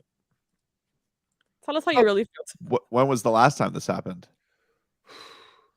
I was in my flip-flops the other day. I had to do the little quick step because I'm like, yo, the stop sign. And they go, sorry. I'm like, what? That's it? Oh, you nailed that. Sorry. That's what they do. My bad. Meanwhile, I'm on the ground after doing a judo roll not to get hit by your car. Jiu-jitsu. No, judo is the roll. They both do rolls, but yes. Let's get to Erik Spoelstra yesterday after a awful showing against the Sixers. This is what the Heat head coach had to say about his team's up and down play all season. I do believe that there just has to be a mindset shift to be able to sustain a game that can win night in, night out. And we've shown that we can be, the very best against anybody, anywhere. And then we also have shown this. And it might not just be this. It might be a poorly played game, not to our identity, where we've had some tough losses.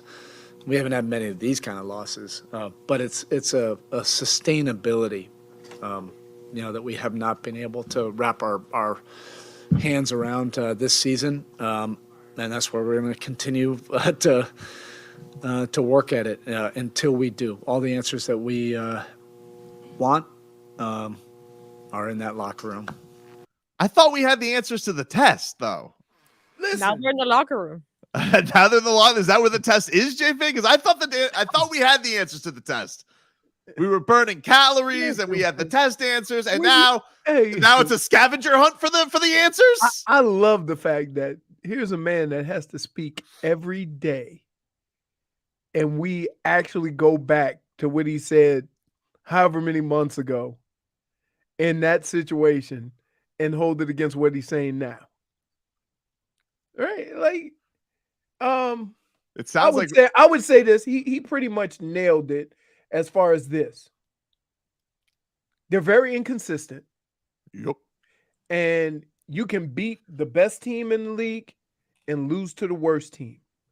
And that's what makes you middle of the pack. And when he says we need to be Monday's Heat more consistently, I would agree with that. But after going through this much of the season, why are you still expecting that? I know he has to. I know he has to. Like, that's the job. Right. Like, but as a fan, after watching this for a majority of the season, can we just accept that this is who they are? Well, yeah. And it's just like, they've made changes, right? Like, you've gone now, we have a new backup center. They have a new starting lineup. They don't have Kyle Lowry, but like, listen, let's be honest. They weren't playing Kyle. At one point, Kyle, before this injury happened, Spo was barely playing him. Like, he was going to Duncan Robinsonville, And so it's like, what are the answers? I guess the answers are like, play better.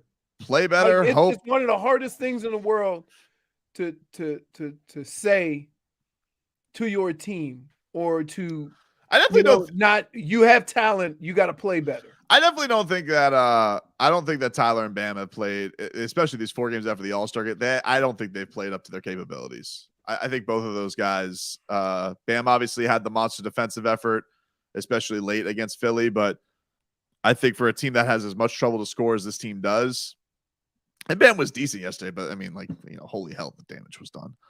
I'm just saying, like, overall, I think those two guys, when you're looking at the role guys, like, I just think they need more from them. I think that if you look at all the good teams, right? Tell me if I'm wrong with this because I'm spitballing. Most of their dominant scorers have the ability to shoot the three. Tyler was that guy for the Heat, and he's been struggling. And so now you don't have that go-to guy that can get you a three in those difficult moments. You have to run offense and hope that one of your role players can do it. And I think that's a big difference when we could always depend on a starter who could knock down that three. They used to put PJ Tucker in that corner. He would shoot the three. You always had a guy that was in the starting lineup that you could penetrate, kick out, boom, three. And that doesn't exist anymore, along with if you add Tyler not being as aggressive, and maybe he's trying to, he's trying to be that point guard where he gets feel for the game and all that stuff. And he's kind of gotten away from who he has been over his first couple of years in the league. So I don't know how you fix it, but I do know when you look at all the other star-studded teams, they always have that one guy, elite guy that shoots the three in their starting rotation. And when you say he's not being aggressive, you mean from the standpoint of like getting to the rim, because like he's taking shots, he's just not hitting. He's not. No, he's dribbling around the 3-point line, and he may take a couple of aggressive steps, stop and hit a fadeaway, or stop and shoot a fadeaway, or dribble and go around the screen and shoot the three. He has not spent nearly as much time in the paint than he has in the past. The other thing is, let me tell you something. Let me tell you something. If I see one more point guard dribble underneath the basket and keep going, I'm going to lose my mind. You know who did that last night that drove me nuts? Kevin Love did that yesterday. I was so mad at him with 0 time on the shot clock. Who else is going to get that close to the rim? I'm like, Kevin, just put the ball up. Passed it to Gabe Vincent. The shot clock went off before it got to Gabe Vincent's fingertips. Or I've never seen one team with so many shot clock violations. Holy smokes. And it's not even because of great defense. They're just dribbling it around the perimeter. Pass. Oh, look. No. Let's get a better shot. Oh, look at it. Here's a little bit I'd more. rather come down and shoot from half court. Here's than Spo. have a shot clock violation. Here's a little bit more from Spo after the game. He talked about the Heat losing a couple of games with the Bucks, no Giannis, the Sixers, no Embiid. Basically, what the hell? It has. There's been whatever kind of impact, this year that's very unlike us.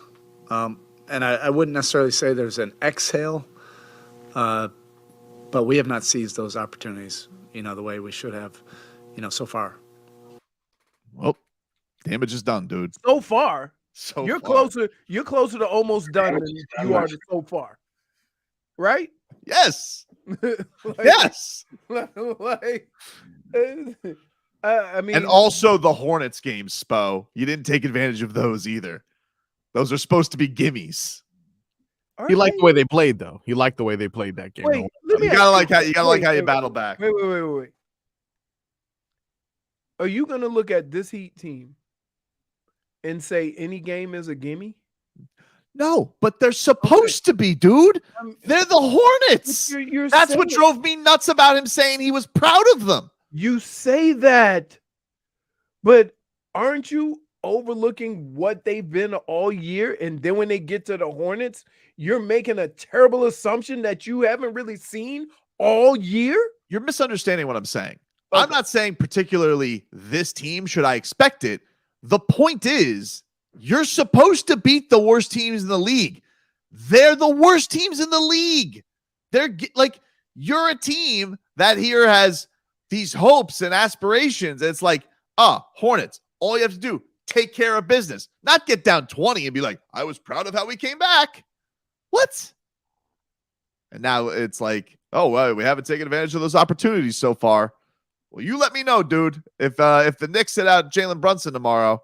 Oh, by the way, that's already happened, and you lost that game too. Haven't taken advantage of those situations so far. Yeah, no bleep. You think? So, like, I don't know what the hardest thing to deal with is looking at your team and going, they just need to do certain things better.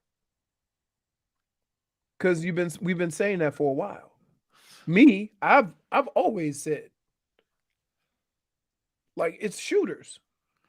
They'll be able to get. Yeah, but like when, dude? That's like no, I know. It's like those things so far. You saying that's going to come together? No, like last night, like okay, and that's what I'm saying. I'm like, how are you even in a game where a team makes 10 more 3-pointers than you? Gabe Vincent 0 for 7 from 3. Tyler Hero 1 for 5. Max Strus 2 for 7. Duncan Robinson in 6 minutes 1 for 1.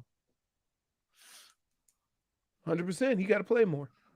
Doghouse. So, but think about it. So, what was the team totals for Houston and not Houston? I'm sorry, for Philly and the Heat, because they made what 9 or 10 more threes. They hit 8 more threes than the Heat yesterday. 8. So before anything starts, that's not counting turnovers. That's not counting bouncing the ball off your neck. That's not counting all the ridiculous turnovers. Before the game even starts, you're 24 points down at one area of the game. Leroy, they had 2 quarters yesterday where they didn't crack 20. No, I know. We had doo-doo 2 in third quarter. Take a break. We'll get into more of this. And also, like, what is the pivot here? If this doesn't get situated this year, where do the Heat go? That's next.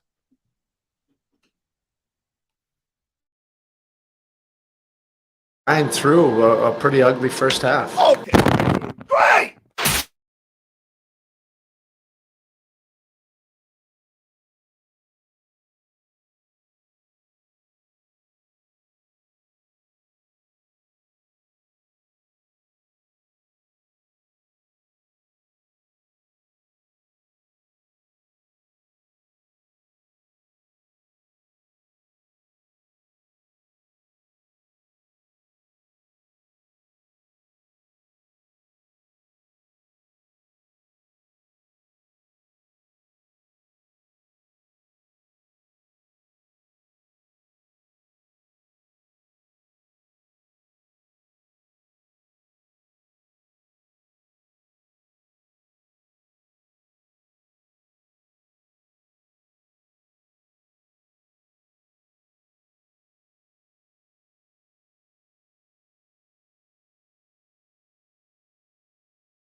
All right, welcome back, everybody. Tobin and Leroy here with you on 560 WQM. Hey, we've got your chance to see the biggest weekend in metal music. Rockville is coming to Daytona Beach May 18th through the 21st. And we're giving away 2 passes for the entire weekend, plus a camping pass. Where do you camp in Daytona? I don't know, dude. I already told you in the race cars. You know, it's a ville. If it's a ville, there's places to park because it's Rockville. That's right. Which is crazy because you know what else is in Daytona? Huh? Right down the street? Hulk Hogan? Bethune-Cookman. Oh, that's right. Whatever happened with that? Is Ed Reed, he's not the head coach? Did they get a new head coach? I don't think so. I think they're still beefing. There's nothing to beef about. Like, everybody says, hey, he's a coach. He got to handle himself a certain way. But if anybody knows Ed Reed, there's a couple of things that man stands for. And you either get on board or kick rocks.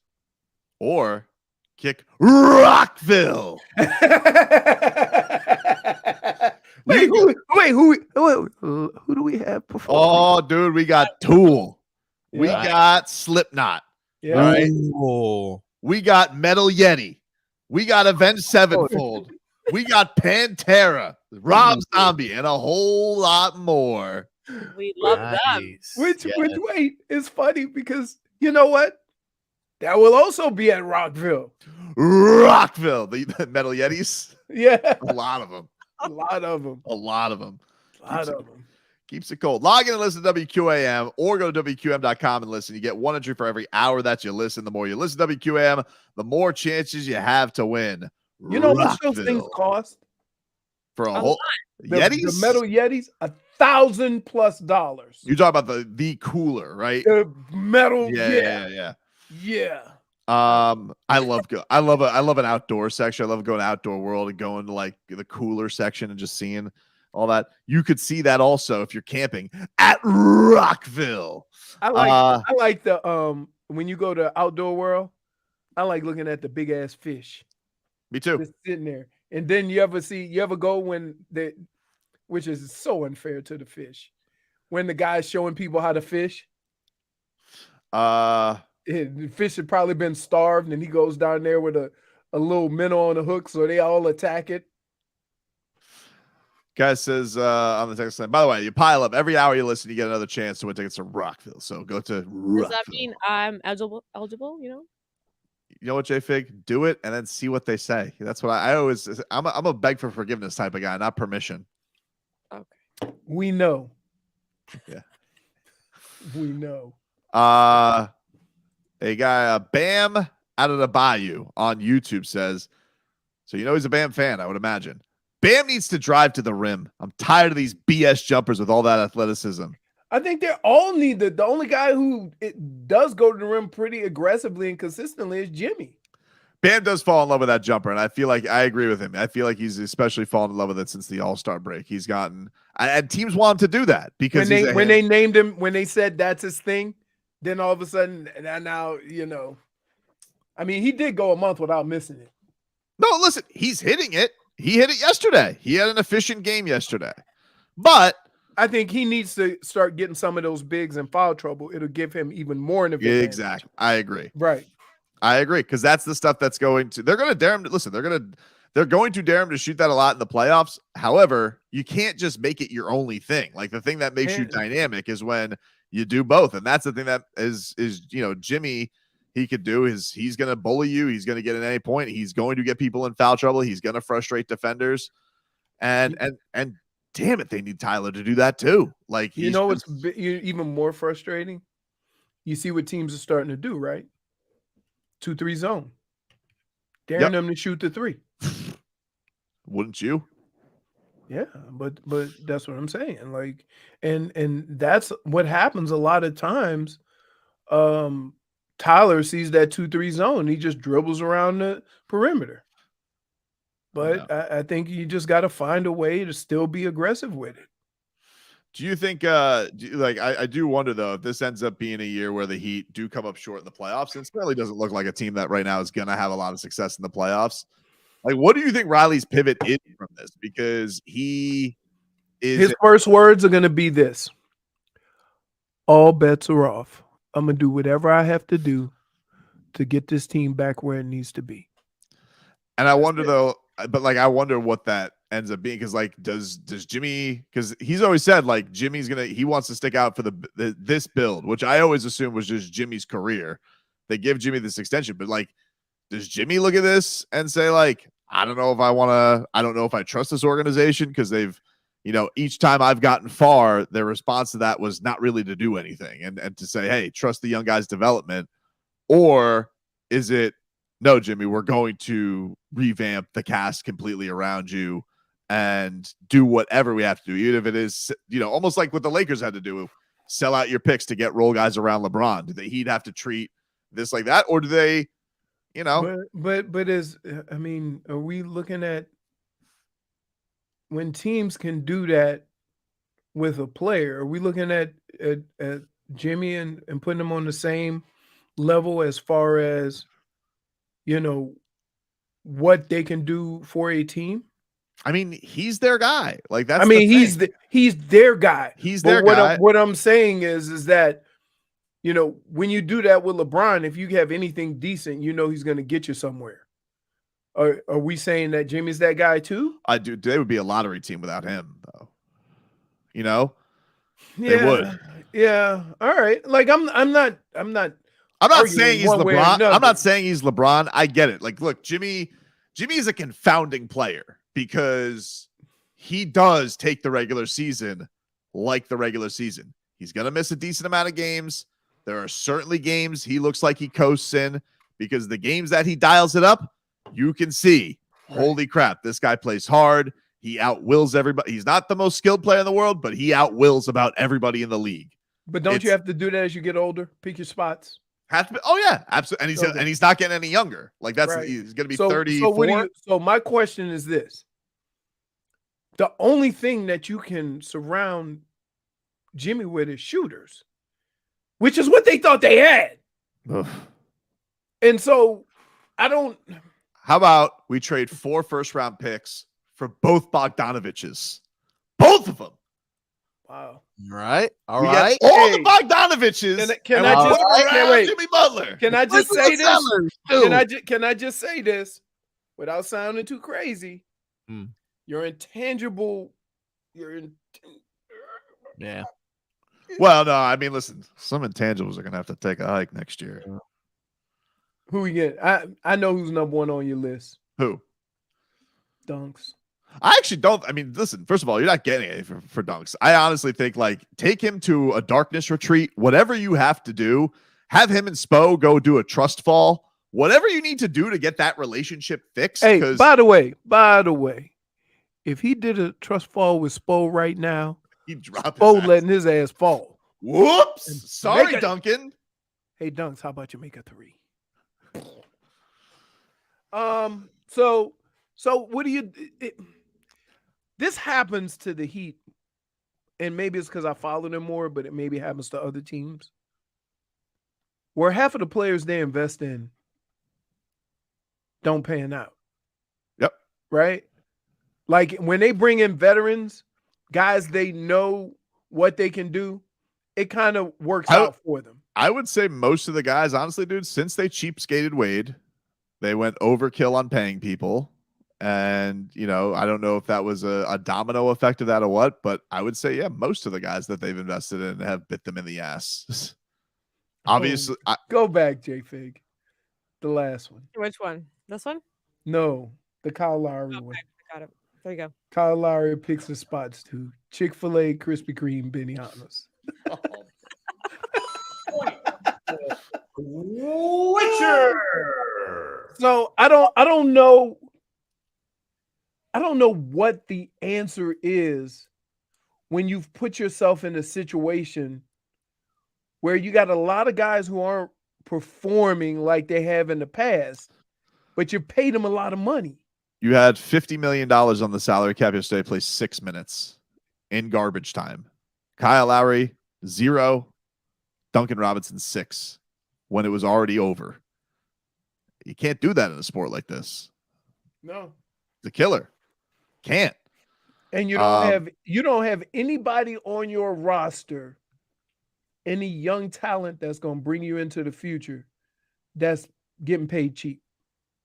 Except Jovic, who's sitting, didn't get anything out of him this year. Right. You know, like that was one of the frustrating things. It was like, you know, like you gotta. If we're gonna use all these, if all these games are gonna be used, and none, you know, you're gonna give all these minutes. And I know, listen, Jovic got hurt, but it's not like he was getting a ton of playing time anyway. But it's crazy how it is one of the things that is frustrating, and they did this with Precious too. I know that the Heat have a mentality of they always want every big, especially, to go balls to the wall. They all want them to play like Bam does. Not everybody can play like him. And Jovic is a different player. He's a perimeter player. Yeah. And so it's frustrating. It's like you'll give all these chances to G League guys and Sioux Falls guys because they get it out of the mud. But like, you know, Slovenian teenager, Serbian teenager, it's like, nah, he's not ready yet. We determined not ready. You got to get him ready because you know what? Think about this. He's not even 20 yet. If you get him a year or two of some consistent time, what is he going to be in 3 or 4 years? And his skill set is the closest thing that I would say to compare him to is kind of the skill set of Chris Bosh, but with a better handle. He's a great passer too. Right. And so like when you have a talent like that, and here's what separates the Heat from a lot of teams. If Jovic was drafted by any other team, he'd be getting 10 or 15 minutes a game. Because they want him to get some playing time so he can develop playing against. And we're not talking about an average 19-year-old. We're talking about a guy who's been playing against grown men for 3 years. Yeah. And I also realize he's hurt and he hasn't been since December, but I know when he comes back and he is healthy, he ain't playing. But why? I don't know, but I know he ain't playing. I know that's he's played against grown men longer than some of the guys you're actually playing. Well, it's time to get to our favorite Thursday game. Goosies, no goosies is next. I tell you what, there's a lot of no goosies today.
Time to flap your feathers, everyone.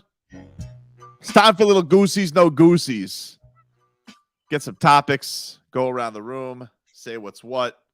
Marcos, I can't hear you, Leroy. I think you, I don't know if you muted yourself or what's going on there. He's not there.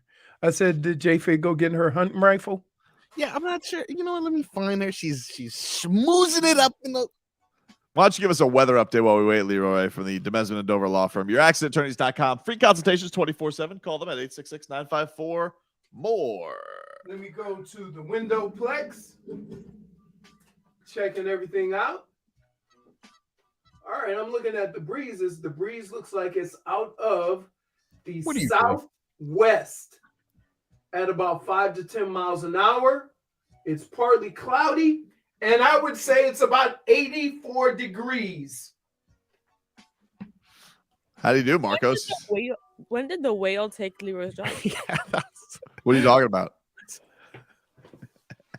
Leroy, he's mocking you when you go. When did the whale do what? He took your job. Yeah, there's some shenanigans going on behind your back, Leroy. Really? Yeah, but you know what? We don't stand for that here, and we stand with you, Leroy. All right. Ready for topic number 1, goosies or no goosies? Yes. All right, today is a very special day.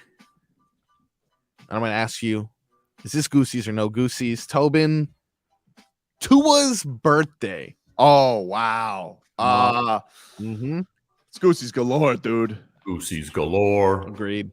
I love that he was born because I love Tua Tagovailoa. Daddy loves you guys. I hope he gets his 5th-year option, and it's a beautiful thing. Happy birthday to Tua. I do. I get the goosies. Anytime you have a birthday, it's a special day. Dude is growing here, and he's a good dude. People enjoy being around him. Everybody enjoys watching him play. He seems to not have a mean bone in his body, even though people think that taking jiu-jitsu, now he can kick your ass 17 different ways. I'm more fascinated that he used to be a boxer. Right? Yeah. A man of many talents. Really? Yeah. I want to know more about this. Yeah.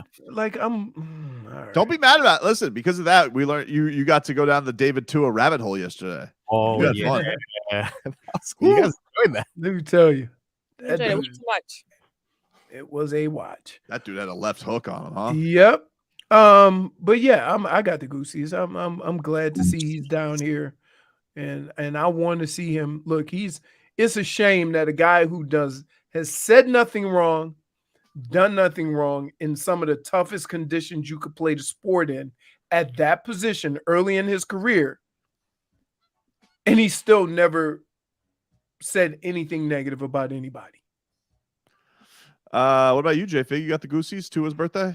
I've got the goosies. I'm glad he's alive. Goosies. He's healthy. He's happy. And I hope he kicks butt. Got a little baby Tua. Got married. Baby Tua. Exactly. Big year last year. Big year for the Tagovailoa household. For sure. Marcos, what about your goosies? Older means wiser, which means he's going to make better decisions as a quarterback. Gotta love it. Goosies. Goosies. All right, what's number 2? Topic number 2. One of our show favorites, Man Campbell. Doesn't matter if you have one ass cheek or 3 toes. Correct. And apparently it doesn't matter what you're wearing. He says workouts at Combine don't matter because you're working out in PJs. What do you think of that? Is that I got no goosies because I feel like I'm a little surprised Man Campbell doesn't like workouts. I feel like Man Campbell seems to me like the guy who would be standing over you as you pump out 225. Like I feel like that would be his bag, but if he doesn't like the workouts, then who does? That kind of disappoints me, to be honest with you. I feel like Man Campbell likes to size people up, see people run fast, even if it is in pajamas. PJs aren't tough. Wow. It's a hot take. They could get a tougher outfit. I will give him that. Like, I don't know what the outfit could be, but there's something about the getup. It looks like you're I don't know, about to go throw the javelin or something. Too chill. Wow. Too chill. Jeez. Okay, Leroy. I certainly do not get the goosies for guys running in tights, because it is the single-handed farthest thing away from football that there is. I want somebody like Minshew to throw in jorts. That'll impress me. Yeah, I think that's the problem, man. Campbell, it's not the workouts that he has an issue with. It's just the attire. He doesn't like PJs. He doesn't wear PJs when he goes to bed. He looks like a nude sleeper. Okay, like a caveman. That's right. All right. Well, J-Fig, goosies, no goosies. You know what man Campbell probably likes? What? Rockville. Oh my goodness, yes. Oh my goodness. Could you imagine him? Could you imagine him in the mosh pit? Oh, No. definitely. Yes. Definitely. Oh my goodness. J-Fig, what about you? You got the goosies from Man Campbell's lack of enthusiasm for the combine. Nope. What about you, Marcos? I actually do have the goosies. Goosies. Just proves how tough he is. He doesn't like BJs. I like that. What's number 3? Number 3, the Furies are back in the headlines. John Fury is demanding Jake Paul pay up on all or nothing handshake agreement. Listen, I got the goosies because he's a good dad. Goosies. Okay. Yeah. But I still disagree with them. You Okay. didn't sign the contract. Like Jake Paul drew up a contract for an all or nothing bet, which, listen, I think is crazy. You won by 1 point, and there were point deductions from what seemed to be a crooked referee. So it was probably smart for them to do that bet. But you got to have the legalities in hand. You can't say a handshake agreement. That's not going to work out for me. Sorry. So Jake Paul said he honored it. No. Or John Fury is demanding that he honor the all or nothing bet, which they made handshake agreement, but it was the contract was never signed for an all or nothing bet. But does this make, if they don't do it, does this make Jake Paul look like a fraud? Because he's the one that brought it up. I think that he could always say you didn't sign the contract, like, you know, like God forbid people hate Jake Paul. Like, you know, he knew what he was doing. Wait a minute. This was a big topic of discussion before this fight. Yep. Mm-hmm. And you're going to tell me everybody was talking about it. Now we're going to renege on it? Yes, because he's Jake Paul. Jake Paul is claiming he made $30 million. I can't imagine Jake Paul is going to give in to giving $30 million over to Tommy Fury. I mean, does it get, what do you think Tommy Fury got? I think it was reported 5 or 6 or something like that, Marcos. Really? I think that was reported. Yeah, so he's getting more money than some of these championship fights. Oh yeah. Yeah, with his purse and promotions, obviously Jake Paul is going to make more. He's the one bringing in the money, but I think just based off of purse and, you know, whatever other sponsorships, I think it was close to like $5 million. $5 million is a lot of money. If I'm Tommy Fury, I don't know if I would have put that in line, even if I had the chance to win 35. There's boxers that have belts that don't make that much a fight. Yep, for sure. That's actually one of the things that Jake Paul was doing. He did it with the female boxer. Her name escapes me now. I'm sure you know it. Yeah, where, like, you know, he'll bring those boxers that are underpaid to the star level so that hopefully they can get some money. J-Fig, Marcos, you got the goosies? J-Fig, goosies? No. Nah. All right. Well, I'm actually going to say goosies. Goosies. I like Jake Paul being a heel and just sticking to the heel thing. Just like, you know, not following through or showing any honor. I like that. Double down on the scumbagness. I like it. Look, if they rematch, they have a chance to do this again, right? Like, so. Where at? London. They'll probably do it in London. London, love. Yeah. Oh, rematch. Rematch at Rockville. There you go. That'll be really cool. So I would say if they did it in England, it'd be even bigger, right? Because those people are crazy over there. I think so. I think it'll do big. I don't believe that, like, anything with a Fury. I don't think he made 30 million. That's he claims he also claims it did 500,000 buys, and I am not believing that. Yeah, there's no way. 500,000. I can't believe that the own ESPN promoter comes out and says, "I think we're gonna do solid numbers," and they did a banger number like that. I don't buy it. Is 500,000 a banger number? For these days, it is, yes. I mean, the pay-per-view model has gotten very shoddy over the last, I'd say, 10 years. Yeah, I can't remember last time I'm paying for one. Hey, man. What? Well, give us our final topic for Goosies No Goosies. All right, now this one coming in on Rotten Tomatoes, 89% tomato meter, 97% audience score, but it is not Cocaine Bear. Man, you had me there. I know. You see what I do there? Creed 3. I heard it was really good. Goosies galore, dude. I can't wait. Galore. I think I'm going tomorrow. Oh, nice. I think I'm going to check out Creed 3 tomorrow. I love Creed. I love Like, Creed. isn't it weird that we can love all of these movies and we already know what the movie is going to be?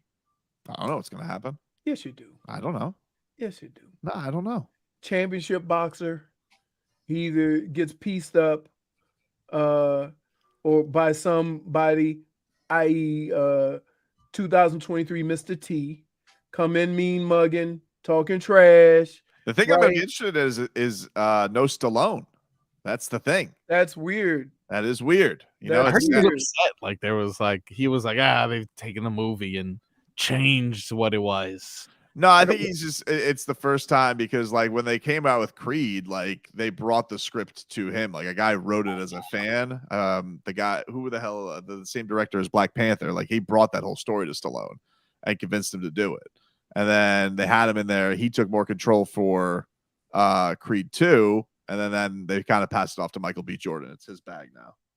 All right. Plus, he's the Tulsa King. Yeah, he's busy.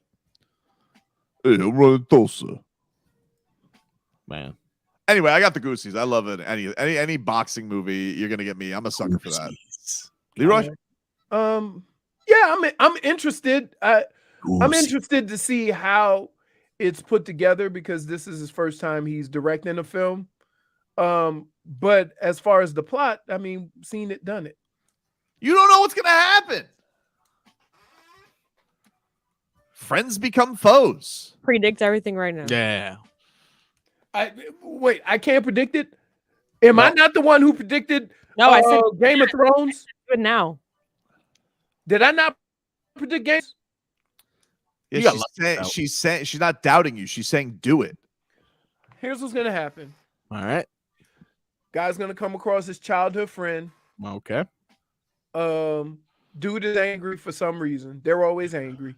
Famous, right? Creed Okay. is trying to be a professional because he's a sophisticate now. Right. But his boy has been, growing up in the hood, kind of like Black Panther with old boy growing up not knowing he was royalty.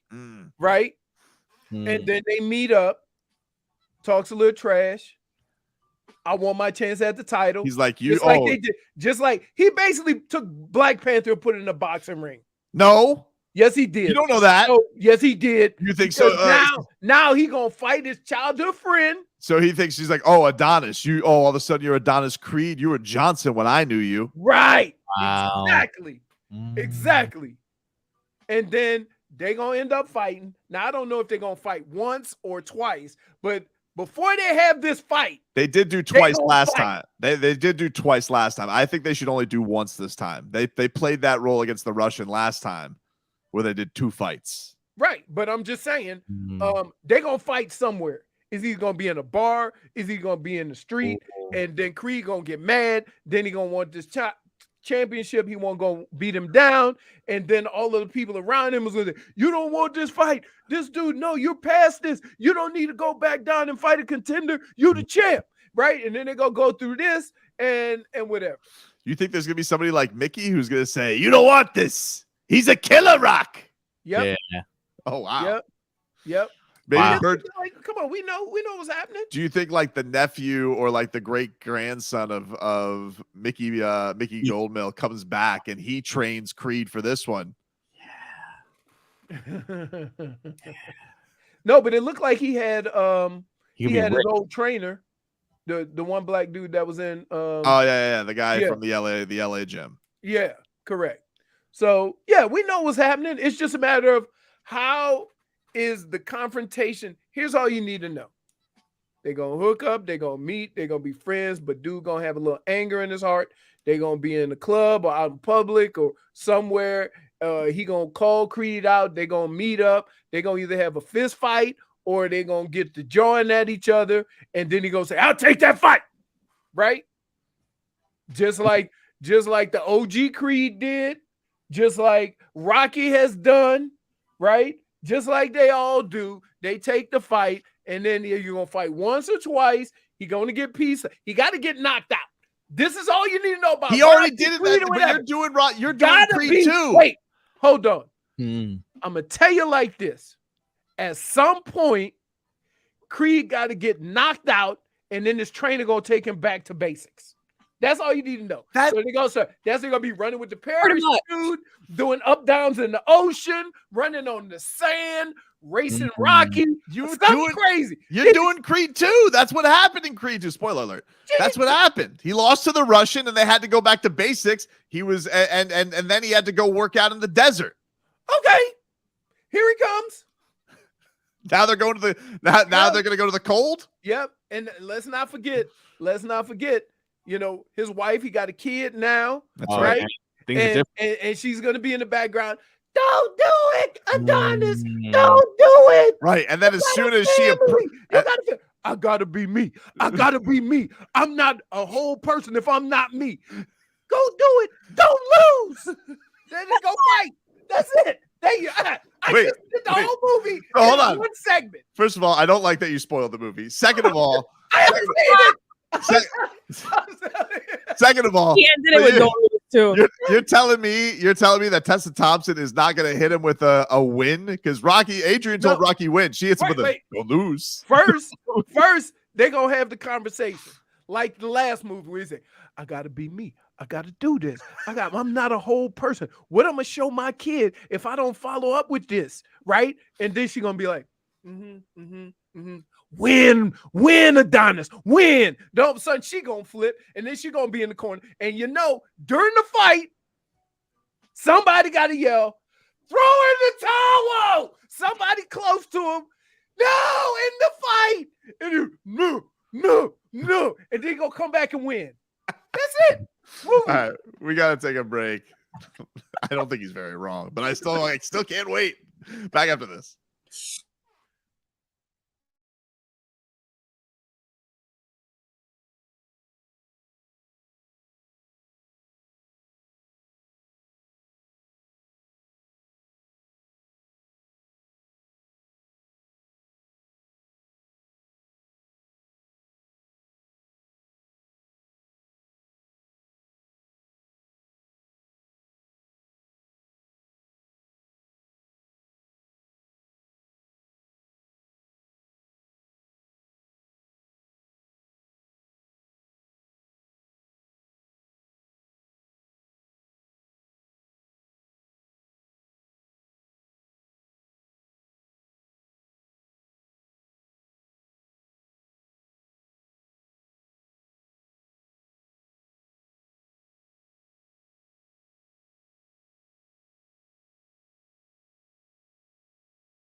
All right.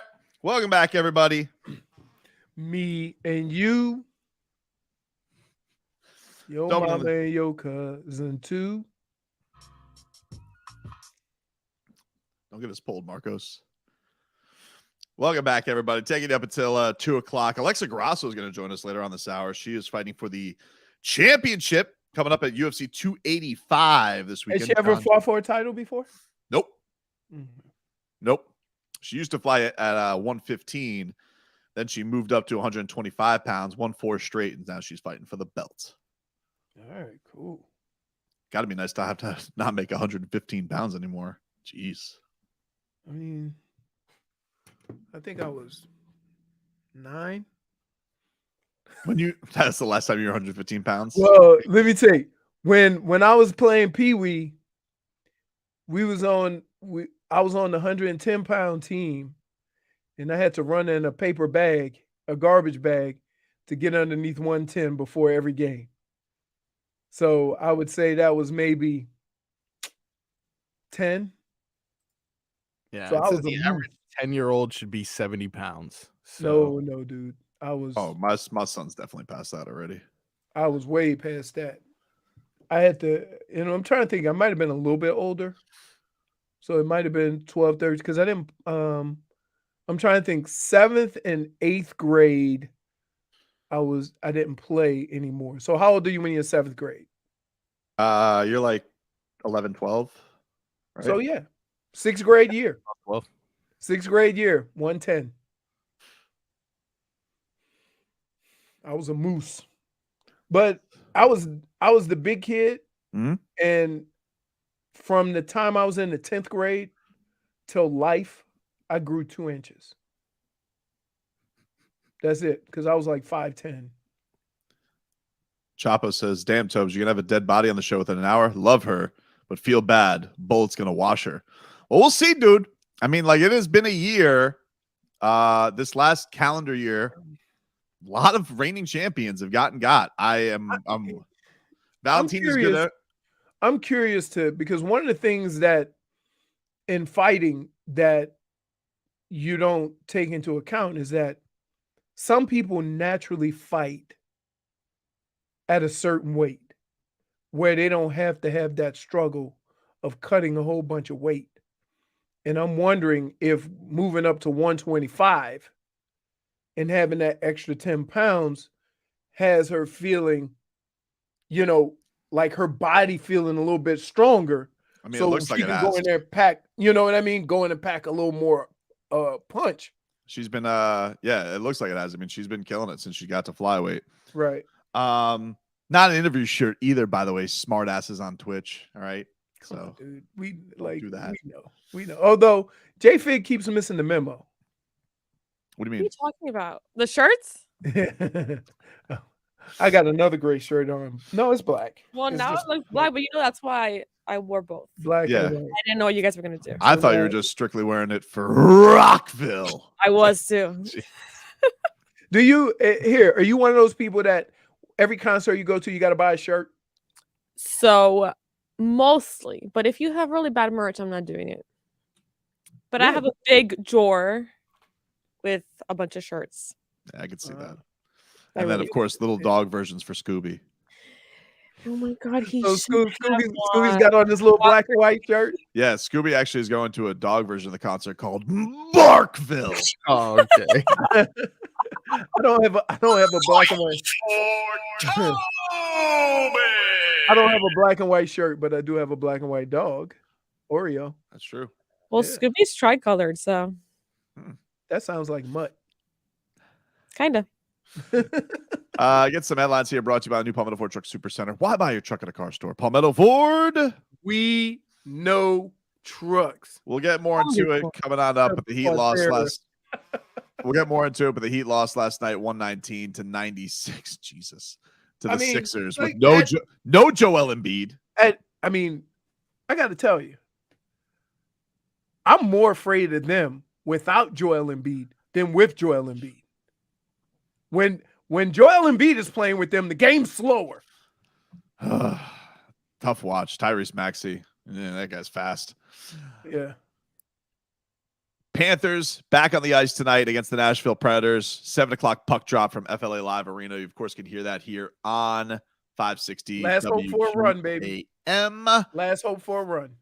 And we'll get to this coming on up, but Marcus Smart, he has responded to Bam Adebayo's DPOY claims. So coming up in 15 minutes of heat, we will hear what the defensive player, the reigning defensive player of the year, had to say about Bam's claims that he should have gotten it the last 2 years, as Marcus Smart was on NBA Today yesterday.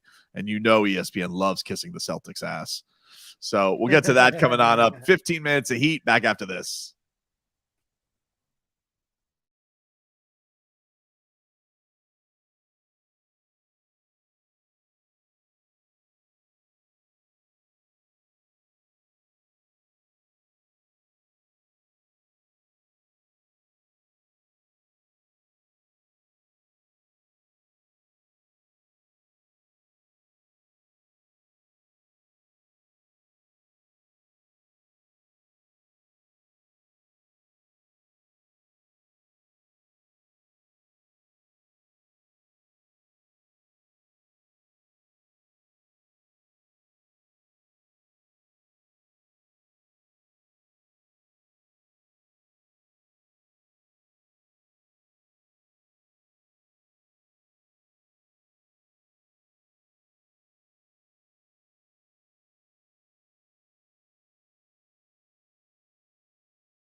Welcome back, everybody. Tobin and Leroy here with you on 560 WQAM.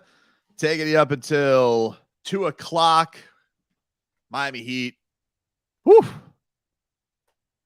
I mean, it was bad yesterday. I was boots on the ground. Were you excited after that first quarter? No. Actually, I wasn't, to be honest with you. I was uncomfortable. I was like, the thing that made me, there was one play. It was like Jimmy got like right in the passing lane, did that thing again where he's just amazing at stealing and anticipating. And they botched it. Like Kevin Love fumbled the ball. I don't even remember what exactly happened, but I know they botched the play after Jimmy was setting everybody up for easy street already. I was like, oh, defense to offense. And I was like, that's not great. And, they were scoring at will. They were doing their thing. Jimmy got a couple of and ones, but they just kept hitting threes and getting into the paint easy. They lulled you. They lulled you into that game where it was like, we're going to have a fun little track meet today. No, Joel, aren't you having fun, Heat? No, Joel Embiid. And then wank. 15 points in the second quarter. Kidding me? Disgusting. Here's Bam Adebayo after the game. He's trying to figure out what the hell's going on.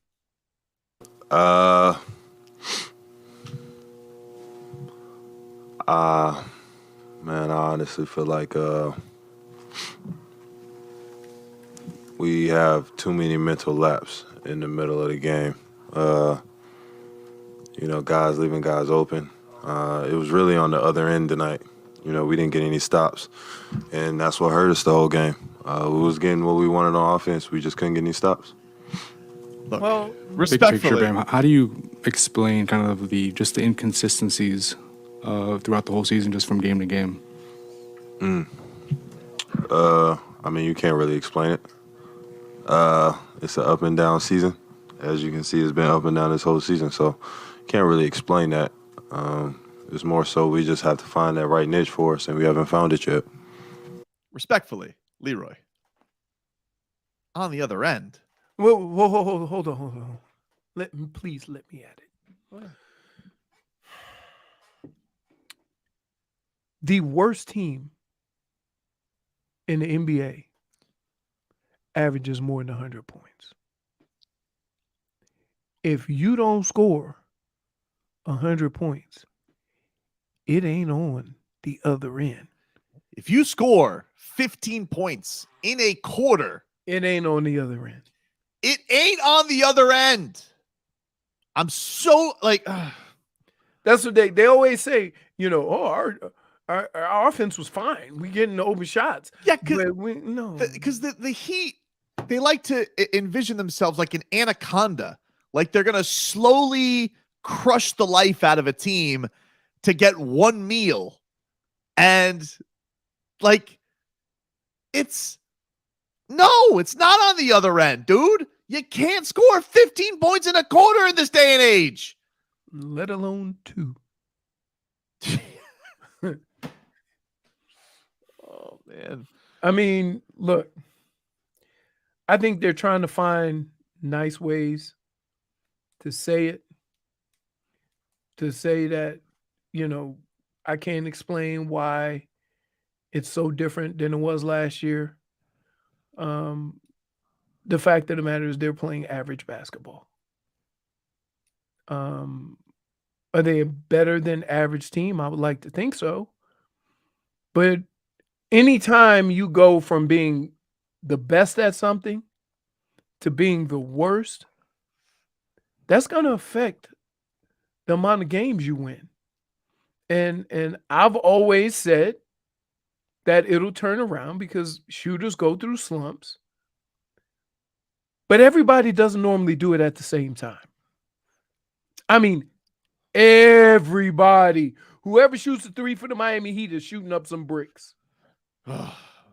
Here was Spo yesterday. We got a little update, a very little update on where Kyle Lowry is with his health. Here's Spo. What's the next step in Kyle's recovery process as he gets closer to his return? Same process. Yeah. Yep. And he's making progress. Awesome. Can I just say this? Note to everyone involved. You only have 22 games left. When you say I'm seeing progress, you're going to see your most progress after the season's over. Great. I'm so glad progress is being made. It's nice. I think I know the plan now. It just makes sense now that you mentioned that, Leroy. Kyle Lowry all season, pretty good season, out for the playoffs. So now we broke it into different portions. The time that he's going to miss is a whole second half of the season. He'll be available for the playoffs, and we'll lose in the first game. But he'll be here. Oh, man. We will get to this. So we played the clips the other day of Bam Adebayo talking about how he should have been Defensive Player of the Year and over Marcus Smart, over Rudy Gobert. Didn't really disparage Marcus Smart other than disagreeing that he should have won. The person who hears somebody else should have won over them always thinks it's disrespect to them. Right. Well, his only thing was he said that he only guards 1 through 4. And then with Rudy Gobert, I mean, he definitely was taking shots at Rudy Gobert. He was like, hey, that doesn't translate. Everybody does.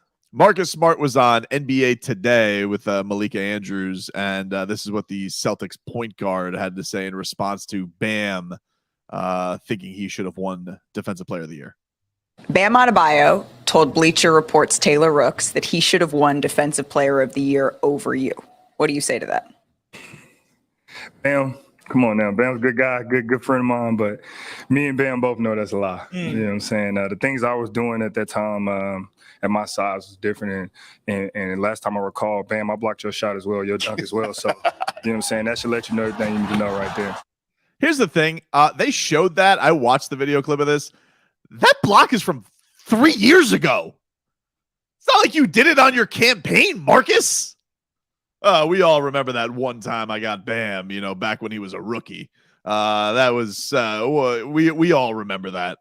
Marcus Smart. Dude, you coattail rode to that award. Who should we give it to? We got to give it to a Celtic. Best defense since January. I know. Let's give it to Marcus Smart. His passion. Marcos. What? What? He knows. I was pulling the pin. I like it. Oh, I thought you were playing with the bum grenade. Floss. But he knew what it was. Bum grenade. I'm sorry. I got you, Leroy. I got you. Years ago, Marcus Smart. Let's bring up old stuff on my campaign trail. You know, that Bam block when he was a rookie. Here's what I would say.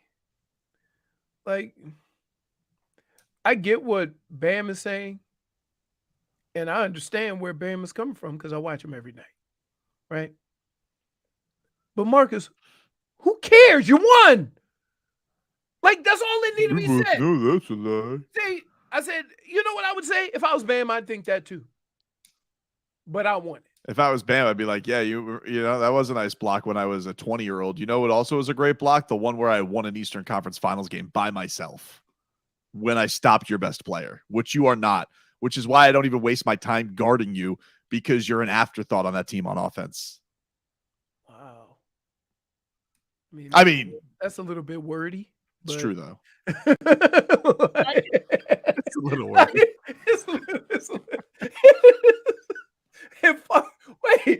Far be it for me to call something wordy, but yeah, you blocked my shot once, like that one time that I blocked your shot when I won the Eastern Conference Finals all by myself because of Gordon.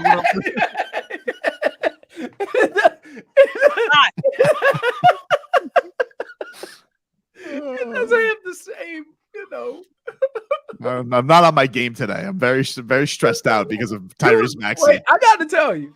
Can I tell you the saddest part of yesterday's game? I mean, the saddest part of yesterday's game was watching you start the show this morning. No, well, that was. The saddest part, I got to give it up to the Heat game ops people. Uptown Dale, DJ M. Dot, the whole crew. Because you're down 20. And damn it, going to that fourth quarter. Man, I got that swag. I'm like, we are not swag surfing. going into the fourth quarter. Like, But damn it, tradition is tradition. Hey. And they're going to do it. Because we sit here, you know what? I sit all the time. I say, I didn't agree with getting rid of the turnover chain. I don't care the situations. A tradition's a tradition. And the Heat, they stuck to it. They were getting smoked, and they said, should we play swag surf? And they're like, tradition's tradition. We're playing swag surf. I don't care how many points we're down. Oh, man, I got that swag. And Bernie was there swag surfing. The Heat dancers were swag surfing. Toes was not swag surfing. Was everybody else swag surfing? No. Okay. No. I mean, listen, if you're familiar with Heat crowds or Miami crowds in general, that fourth quarter, after a couple of bricks, they were out. Early night. Oh, man. All right. We'll take a quick break. Expected to speak to Alexa Grasso coming up next.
All right, welcome back, everybody.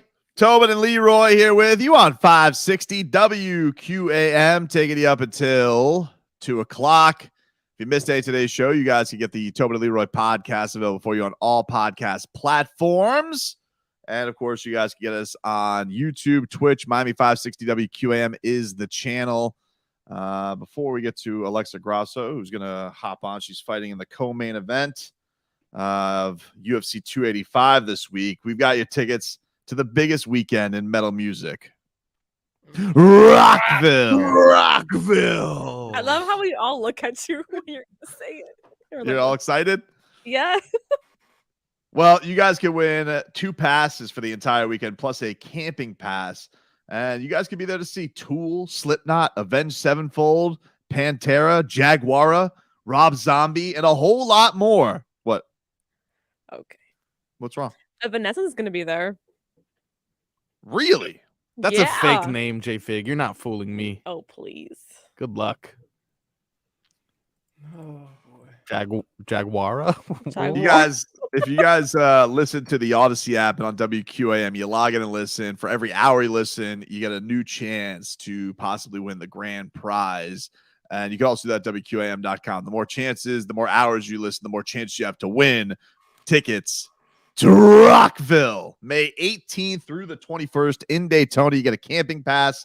It's all happening for us there. So just listen, pile up those chances. Those tickets are courtesy of Rockville. So there you go on that. Leroy, how do you feel? By the way, your Creed breakdown, I hope you didn't spoil it for me. Why? Wait a minute. You've seen 17 Rocky movies, and you didn't have any idea what was going to happen when you saw it? I feel like I saw the movie already. You did. Who, me? Yeah, you saved me time and money, Leroy. I appreciate that. No, but here, just because you know what's going to happen doesn't take away the enjoyment of the movie. Stop being stupid, right? If I tell you what happens in the Avengers, you're not going to go see the Avengers because you already know how it ends? No, it's excitement. It's a good movie. It's all the goosies that you get while you watch it, right? I guess that's what they say. But here's the thing. The people that complain about spoilers, they never go see that movie anyway. Which sucks. If you're going to say spoiler alert, then you better show me a receipt you're going to see that movie. Otherwise, it ain't a damn spoiler if you ain't going to see the movie. I think you're just trying to wiggle out of it. You know what? I just don't understand. I just don't understand your need to spoil. It's a weird thing. I'm not spoiling. I haven't seen it. It's just in general, though. In general, you always get this cat ate the canary look of business has picked up, and you're so excited to tell us what said business was. I'm gonna tell you, there's nothing worse because I'll watch a whole series in a weekend, right? But there is nothing worse than watching TV by yourself and having nobody to kick the tires on and talk about, what happened. So I share it with my people, right? But keep in mind, the things that I'm spoiling are never new movies. Like, I have no idea what happened in Creed, but I'm an adult that been around Rocky movies long enough that I can make a guess. You can make a guesstimate of how that's going to go. Of course. Interesting. Champion boxer gets his ass kicked somewhere, either in the ring or the bar. He takes vengeance against a guy that kicked his ass, childhood enemy or whatever, rival or what have you. And then they meet at the ring at the end. Oh, side love story. Has a situation with his wife and kid. She needs to be convinced that he's ready to fight. Another side note, trainer doesn't like the way he's training, so they got to go in the damn woods and train like primitives, right? Sometimes you go and that man's worth millions, and he was lifting trees and stuff like that in the desert. I know, that was a great one. I loved him working out in trees. I liked when they took Rocky went to Russia and ran in the snow. I liked when he went to Russia. I like when Apollo Creed took him to downtown LA. He had to, and then he had to fight in the hood. Try and teach him, but he was very intangibles. It was tough for Rocky. I mean, is he really? Yeah, because he's the guy that you can't knock out. No, he's all intangibles, dude. Right. Yeah. Right. Even Mickey would tell him, "You southpaws, you're no damn good. You come here, you swing that one. We got that. You just hit that one leg, that one mutt. No good, no skill." I was like, "Geez, he's basically just saying he's intangibles." Then why did everybody cry when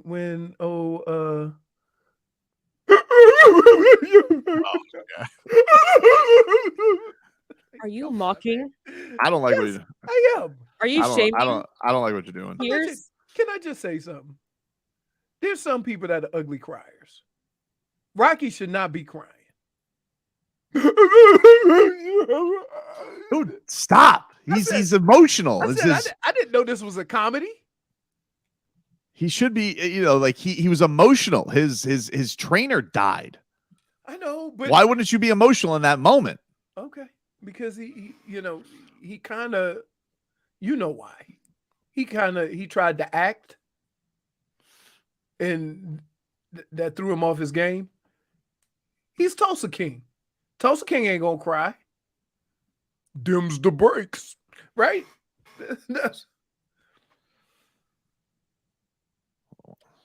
Sometimes I look at Rocky and he looks like a, I can see where he was a superstar, attractive man in the 80s. And then other times I'm like, this guy looks like he's being held together by Botox and steroids. So he looks like a garden gnome. I don't know, from certain angles, man. I don't know what's going on with him.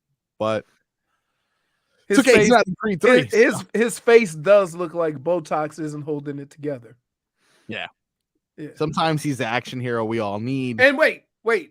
And we say all this.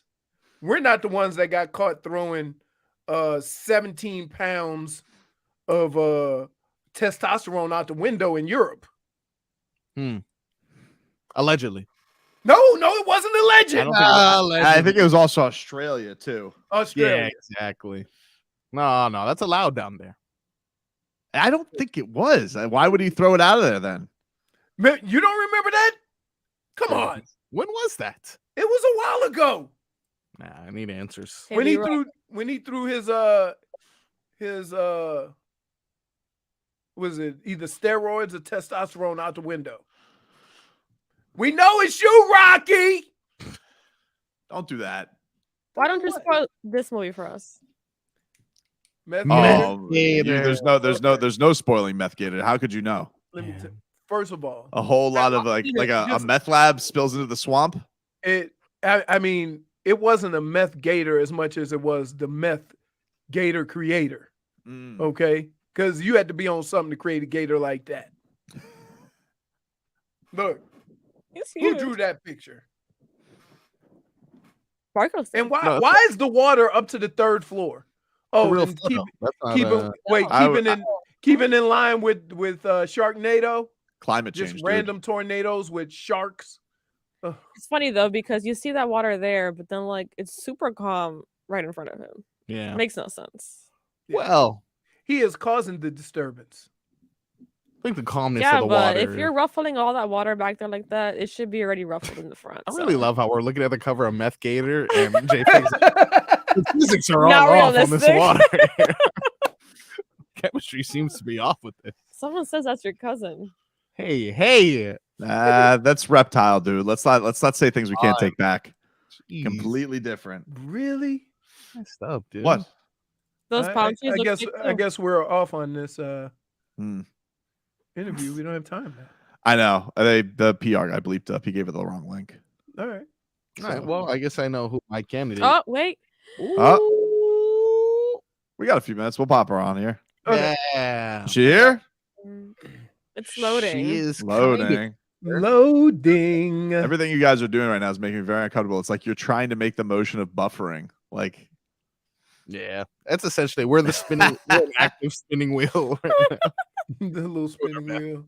I don't know. Wouldn't it be something if she came on and said, "Man, you guys' internet sucks"? I would tell her to write a ticket. We tell you to say, tell her to write a ticket. Man. All right. Right. Almost there. We're gonna have like 3 minutes. I think she's ready. All right, cool. Let's go out to the Toyota of Hollywood guest launch over 1,500 toys indoors in one of America's largest showrooms at Toyota of Hollywood on 441 between Hollywood and Sheridan. Alexa Grasso is fighting for the Flyweight Championship this weekend. UFC 285 on ESPN Plus pay-per-view.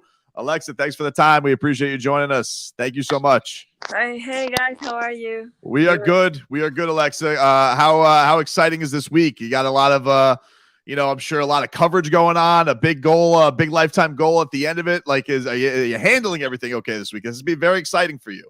Yeah, the most important week of my life, the most important fight of my life, and I'm super excited. I trained it really, really hard for this moment. We were just talking. Go ahead, Leroy. Alexa, I've always wondered about this. How does your body feel different having those extra 10 pounds, not having to have that extreme weight cut and being able to just maybe relax a little bit more? And do you feel stronger? Does your body feel a lot different being able to carry the extra 10 pounds? Well, it feels good. I feel when I started my career, I was super young. I was super thin. Every fight camp, you are like doing heavy strength and conditioning programs. So you have to add more weight and more weight and more weight, and you get stronger. So right now, being a flyweight division, it makes me keep my strength, my speed. But yeah, of course, I have a lot of power. We were just talking, Alexa, about Rocky movies. Leroy is making fun of it, saying all the training scenes are the same because they do some wacky stuff to get ready. I read that you said you had gone to the extremes for this camp. Did you do anything weird to train? Did you do anything Rocky-esque to get ready for this championship fight against Valentina? No, not that kind, because we don't have places like that in my city. But yeah, I was doing every single thing I had to do to be able to be in my best shape on Saturday.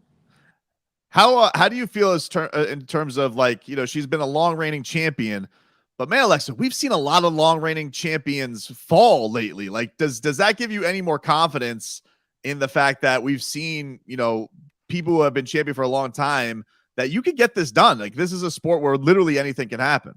Yeah, I mean, any champion is easy to beat. Any fight in the UFC is easy to beat, honestly. We are in the top level of the MMA sport. But yeah, I have a lot of motivation. I trust in my job. I trust in my coach's strategy. And I trust in myself. What do you think have you envisioned what this that moment's going to be like? Because, you've been at this for such a long time, like getting to that pinnacle of championship, like what kind of visualization do you have of that moment of what it could be like to be champion? Well, imagine that. I've been working for 10 years as a pro. Every single day of my life, I do everything perfectly. I have a lot of discipline, truly I have. And this will mean the world to me. I know this is the biggest moment in my life. I know this is not the last, but yeah, this is the biggest one. Well, we're looking forward to Saturday, Alexa. We're sorry we're short on time because we're at the end of the show, but we can't wait to watch UFC 285. Go buy Alexa's fight against Valentina Shevchenko. You got Jon Jones and Ciryl Gane fighting for the heavyweight championship as well. We appreciate the time, Alexa. Thank you so much. Thank you so much. Thank you for fighting. I hope you guys enjoyed the show. Yeah, absolutely. There you go. Alexa Grasso. She is coming up UFC 285 in Las Vegas. She's it's like you get where is she from? Mexico. Okay. It's amazing that the work that they put in. We've seen like young fighters, old fighters, and you hear their story, and it's like we see them on pay-per-view, but there's years before that to get to that point. So I'm a look. I think I'm a look. I'm a watch because I want to see Jon Jones. Yeah, it's a monster card this weekend. Yeah. You got that fight. You got Jon Jones coming back, and you got this super prospect everybody's excited about, Bo Nickel, who's only got 3 fights. Wait, but what's his name? What's his nickname? His name is Bo Nickel. No, but I'm saying, what is his nickname? I don't think he has a nickname. I think he's Bo Nickel. It's a good question. Bo Nickel. Wow. Bo Nickel. We need something to break that up. Does he have an no, I don't think he has a nickname. It says the Allen Assassin, but I think he just goes by Bo Nickel. He trains down here. He trains like ATT. Okay. He was like a multi-time national champion at Penn State wrestling. He's a monster wrestler. We've had this conversation. Wrestlers usually do pretty good. Yeah, I mean, like he was on Dana White's Contender Series and he looked like a monster immediately. Okay. And I think he's like 20-1 to win. He's like at the, and he's not taking on like a schlub either. Like, but people just think he's gonna dice through everybody. So that's exciting, man. All right, that's a show. What's that? Buffalo. That could be his nickname. Bo Buffalo? Buffalo Nickel. -1. What? -1. How did you end the show like this, Marcos? Why, man? -1. You're in timeout. That's I don't even, -1 doesn't do what you just did to this show justice. For sad. Buffalo Nickel. Come on. We'll talk to you guys tomorrow.